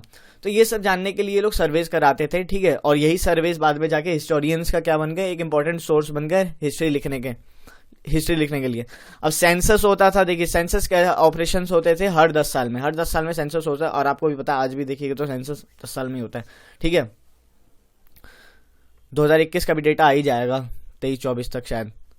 Prepare detailed records of the number of people in all the provinces of India, ठीक है। देखिएगा तो ये लोग सर्वेस कराते थे जिसपे ये लोग लोगों के बारे में भी जानते थे, ठीक है, डिटेल्ड रिकॉर्ड्स लेते थे, ठीक है, जमा करते थे, क्योंकि किसी भी प्रोविंस में अगर इन शासन चलाना है, एडमिनिस्ट्रेशन फंक्शन करनी है प्रॉपर्ली, तो इन्हें क्या था, वहाँ के लोगों के बारे में जानो, ठीक है। अब ये लोग क्या जानते थे वहाँ के लोगों के बारे में, वो कौन सी जाति के हैं, ठीक है, रिलीजन क्या है उनका, क्या काम करते हैं, तो ये सब जानते थे ये ब्रिटिशर्स, ठीक है। देयर वर मैनी अदर सर्वे। अब देखिए कुछ और तरीके के सर्वेज होते थे। सर्वे सिर्फ इतना नहीं होता कि अपना नाम बताइए, क्या काम करते हैं, कितने साल के, परिवार में कितने लोग रहते हैं, बच्चे कितने, बीवी कितने, बीवी तो एक ही देयर वर मैनी अदर सर्वे। अब देखिए कुछ अदर सर्वेज भी हैं, ठीक है। बोटेनिकल सर्वेस हो गए, थोड़ा पेड़ पौधों के बारे में जानने का इन्हें भी शौक था, ठीक है, तो उसके भी सर्वेस कराते थे। जूलॉजिकल सर्वेस, ठीक है, जूलॉजिकल सर्वे जानवरों के बारे में जानने का शौक था, ठीक है, ठीक है। आर्कियोलॉजिकल सर्वेस पुरानी चीज़ों के बारे में थोड़ा बहुत जानने का इन्हें भी था कि क्या है सिस्टम चल रहा है उनका भी, मतलब बिल्डिंग है, जो भी बिल्डिंग मतलब जो भी मिले थे सामान वामान, आर्कियोलॉजिकल सर्वेस कराते थे। फिर ये फॉरेस्ट सर्वेस कराते थे, फॉरेस्ट के भी सर्वेस कराते थे, जंगलों वगैरह के। तो ये सर्वेस भी देख रहे हैं एक इंपॉर्टेंट सोर्स बन के उभर रहा है हिस्टोरियंस के लिए, हिस्ट्री लिखने के लिए, ठीक है। तो ये हमने सर्वेस की बात कर ली। अब दोस्तों इसी वीडियो में जैसे मैंने कहा था कि दूसरा चैप्टर फिनिश कर देंगे, तो लास्ट टॉपिक कर लेते हैं हम अपना, what official records do not tell us. अब देखिए सर्वेस हो गए, ठीक है, सर्वेस हो गए। फिर आपका ये देखिएगा तो हमने एडमिनिस्ट्रेटिव रिकॉर्ड्स देखे, ये सारे क्या हैं दोस्तों, ये ऑफिशियल रिकॉर्ड्स हैं। और ऑफिशियल रिकॉर्ड्स कौन दे रहा है, कौन लिख रहा है, ये सब ब्रिटिशर्स लिख रहे हैं। तो ब्रिटिशर्स के मतलब वो सिर्फ ऊपर जो भी वो चीज कंडक्ट करा रहे हैं, सर्वेस करा रहे हैं, एडमिनिस्ट्रेटिव फंक्शन जैसे कैसे चला रहे हैं, वो एडमिनिस्ट्रेटिव रिकॉर्ड जो हैं वो उनके पर्सपेक्टिव से हमने हिस्ट्री देखी। अब जेम्स मिल की जब हमने देखी थी तो वो हिस्ट्री कैसे लिख रहे थे, वो अपने पर्सपेक्टिव से लिख रहे थे। उन्होंने ब्रिटिशर्स को मतलब देखिएगा ऊपर करवाया, क्या ऊपर मतलब दिखाया है क्या कि ब्रिटिशर्स ने डेवलपमेंट कराया इंडिया में, ठीक है। ब्रिटिशर्स ने देखिएगा तो मतलब ब्रिटिशर्स ने इंडिया को उठाया, डेवलपमेंट हुई है इंडिया में, ठीक है। अब डेवलपमेंट के नाम पे अगर पूछिएगा कभी किसी को तो क्या कहेंगे, रेलवेज बना दिए, ठीक है, रेलवेज बना दिए, और क्या करवा दिया, रेलवेज बना दिए। फिर देखिएगा तो इंग्लिश लैंग्वेज इंट्रोड्यूस करा दी, स्कूलिंग सिस्टम मतलब पूरा चेंज कर दिया, एजुकेशनल सिस्टम पूरा चेंज कर दिया। तो ये दोस्तों अगर आप ध्यान से सोच के देखिएगा, थोड़ा बहुत अगर दिमाग अपना खोलिएगा थोड़ा, तो ये क्या लगता है आपको, ये स्टार्टिंग में आज के टाइम पे हम कह सकते हैं कि रेलवेज हाँ आ गई थी, बढ़िया हो रहा है, ठीक है, फैसिलिटी अच्छी मिल जा रही है, एजुकेशन सिस्टम ठीक है, ठीक है, इंग्लिश लैंग्वेज है, इंपॉर्टेंट है, ग्लोबल लैंग्वेज है, ठीक है, मदद मिलती है, इंटरनेशनल लैंग्वेज है। पर अगर उस टाइम पे अगर जाके देखें हम 19वीं सेंचुरी अर्ली 20वीं सेंचुरी के आसपास में, तो आपको लग रहा है कि उन्होंने देश को देखते हुए यहाँ के लोगों की मतलब डेवलपमेंट के लिए सब लाया हुआ, नहीं। उन्होंने रेलवे चालू की थी, किस लिए की थी, ताकि वो अपना सामान एक जगह से दूसरी जगह से मतलब तेजी से मतलब ले जा पाए, ठीक है, लेन देन तगड़ा चल पाए, मतलब तेजी में चल पाए। इंग्लिश लैंग्वेज या स्कूलिंग सिस्टम क्यों अच्छे से शुरू किया उन्होंने अपना, ठीक है, कि सारे ब्रिटिश थे कितने, जनसंख्या कितनी थी उनकी, ठीक है, तो यहाँ से बंदों को रिक्रूट कर सके, ठीक है, इसलिए उन्होंने स्कूल्स वगैरह वो देखेगा तो लैंग्वेज लेके आए थे इंग्लिश कि ताकि वो कुछ सीख ले इंग्लिश में तो अंडरस्टैंड डेवलप हो जाएगी, ठीक है। तो उन्होंने कुछ इंडियंस को भी मतलब देखिएगा तो इंग्लिश लैंग्वेज सिखाई। तो ये उन्होंने अपने फायदे के लिए किया कि उनका कोई नुकसान ना हो, इसमें कोई हमारा फायदा नहीं था, ये मेरा मानना है, आप अपना देख लीजिएगा आपका क्या मानना है, ठीक है। हमारा कोई ऐसा फायदा नहीं दिखा, ठीक है, हमारा सिर्फ नुकसान हुआ था। उस टाइम पे भर भर के लूटा इन ब्रिटिशर्स वगैरह ने, ठीक है, बर्बाद करके रख दिया था एकदम, पॉवर्टी, भुखमरी, पता नहीं क्या क्या देखने को मिला था उस टाइम पे, ठीक है। तो ये उनके वही बात यहाँ पे इस पैराग्राफ में लिखी गई है, ठीक है। इस टॉपिक में हम देखेंगे कि ऑफिशियल रिकॉर्ड सब चीज नहीं बता देते हिस्ट्री के बारे में। इसमें हम सिर्फ ब्रिटिशर्स का पॉइंट ऑफ व्यू नहीं देख सकते कि आखिर वो क्या देखते थे, वो क्या लिखते थे, वो क्या चाहते थे, उन्होंने क्या डेवलपमेंट कराई। इसमें सबसे जरूरी आता है कि हम अपना भी पॉइंट ऑफ व्यू रखें, हम अपने पर्सपेक्टिव से भी, इंडियन पर्सपेक्टिव से भी, इंडियन लोगों ने जो मतलब देखा है, सुना है, हिस्ट्री लिखी है, ठीक है, उनके जो सोर्सेज थे उनके भी जरिए हिस्ट्री को लिख सकें, उनके भी जरिए हिस्ट्री को जान सकें। तो वही हम देखेंगे इस आखिरी आपके टॉपिक में। Official records tell us what the officials thought, वही मैंने आपको बताया। ऑफिशियल रिकॉर्ड्स में हमें क्या देखने को मिलेगा, जो ऑफिसर्स वगैरह जो भी लिखते थे, ठीक है। अब वो लोग क्या लिखते थे, जिसमें उनका इंटरेस्ट होता था, ठीक है, जो उनका मन करता था लिख देते थे, ठीक है।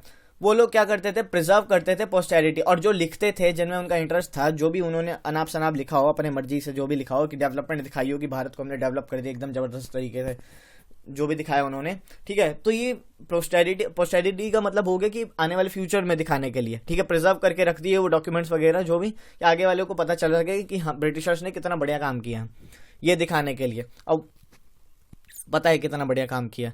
History must be looked from other perspective also, पर हिस्ट्री को देखिएगा तो दोस्तों अलग पर्सपेक्टिव से भी हमें देखना पड़ेगा।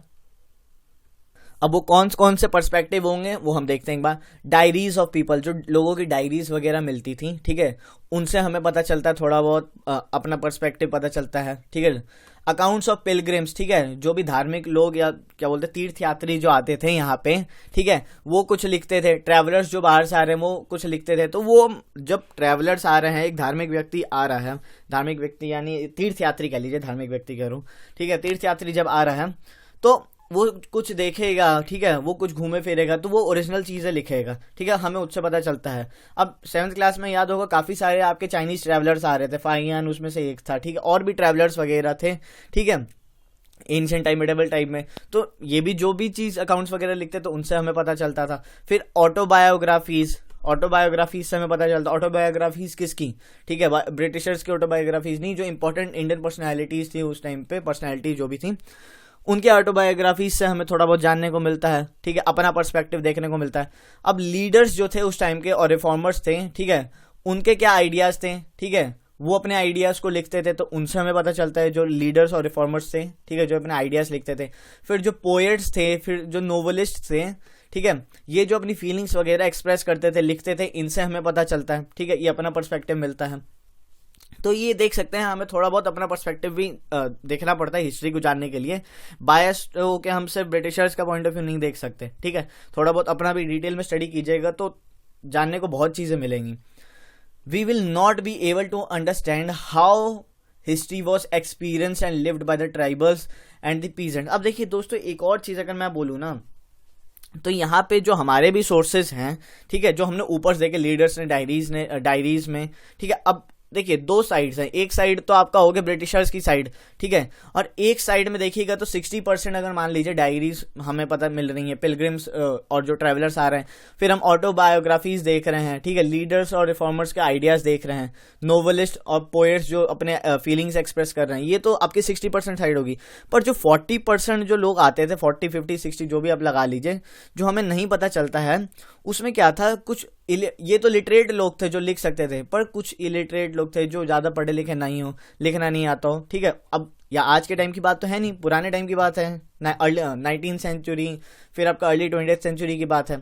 तो उतना ऐसा तो था नहीं कि अपना लिटरेसी रेट बहुत तगड़ा हो रखा है, तो बहुत लोग उतना पढ़ना लिखना जानते नहीं थे, तो उनकी हिस्ट्री के बारे में कुछ नहीं पता चलता। अब उनकी हिस्ट्री में कौन कौन से जने आते हैं, ट्राइबल्स के बारे में, कैसे रहते थे, ठीक है, नहीं पता चलता है। पीजेंट्स के क्या हालात थे, नहीं पता चलता हमें, ठीक है। अब ऐसा नहीं कि एकदम ही नहीं पता चलता, मतलब ना के बराबर है। वर्कर्स इन द माइंस खास पता नहीं है, पुअर लोगों के बारे में तो भूल ही जाओ, तो इनके बारे में हमें उतना नहीं पता चलता है। Getting to know their life is a more difficult task, बात सही है, डिफिकल्ट टास्क है यार, एकदम जबरदस्त, मतलब बहुत टफ है, ठीक है, क्योंकि ना के बराबर है। अब रिकॉर्ड्स तो मिले नहीं हैं, ठीक है, अब उस टाइम को कोई बंदा आज होगा भी नहीं, जाहिर सी बात है, जो अपनी हिस्ट्री बताए, ठीक है। तो ये चीज़ें हमें देखने को मिल रही हैं यहाँ पे। आपका यही चैप्टर था दोस्तों, आपका यही चैप्टर था, फर्स्ट चैप्टर था हाउ, व्हेन एंड वेयर। अब जो नेक्स्ट चैप्टर होगा ना, उससे देखिए मैं सही बात बोलूँ, 8th की जो आपकी एनसीईआरटी है ना, इसमें आपको बोरियत नहीं फील होगी, ठीक है। वैसे तो 6th और 7th भी मैंने ऐसे इस तरीके से कराई कि आपको बोरियत नहीं फील होनी चाहिए, ठीक है, पर मज़ेदार था। 8th आपकी मज़ेदार होगी, बहुत इंटरेस्टिंग होगी, ठीक है, मज़ा आएगा आपको। मॉडर्न हिस्ट्री है, मॉडर्न इंडियन हिस्ट्री के बारे में थोड़ा बहुत आपको जानने को मिलेगा। यही सब होंगे, ब्रिटिशर्स के पर्सपेक्टिव मिलेंगे, ब्रिटिशर्स क्यों आए, ब्रिटिशर्स ठीक है क्या किया, इंडियंस कहाँ थे, ये सब, मतलब इंडियंस पर्सपेक्टिव, सब चीज़ यहाँ पे जो हमने फर्स्ट चैप्टर में ओवरऑल देखा है ना, यही हमें इस किताब में जानने को मिलेगा। अब नेक्स्ट चैप्टर होगा आपका from trade to territory, history का जो चैप्टर है, ठीक है, इसमें जो कंपनी आई थी, ठीक है, वो देखेंगे कि आखिर जो ईस्ट इंडिया कंपनी आती है वो कैसे अपनी पावर को एस्टेब्लिश करती है, तो ये थोड़ा बहुत हम जानेंगे। बस दोस्तों, आज के लिए बस इतना ही।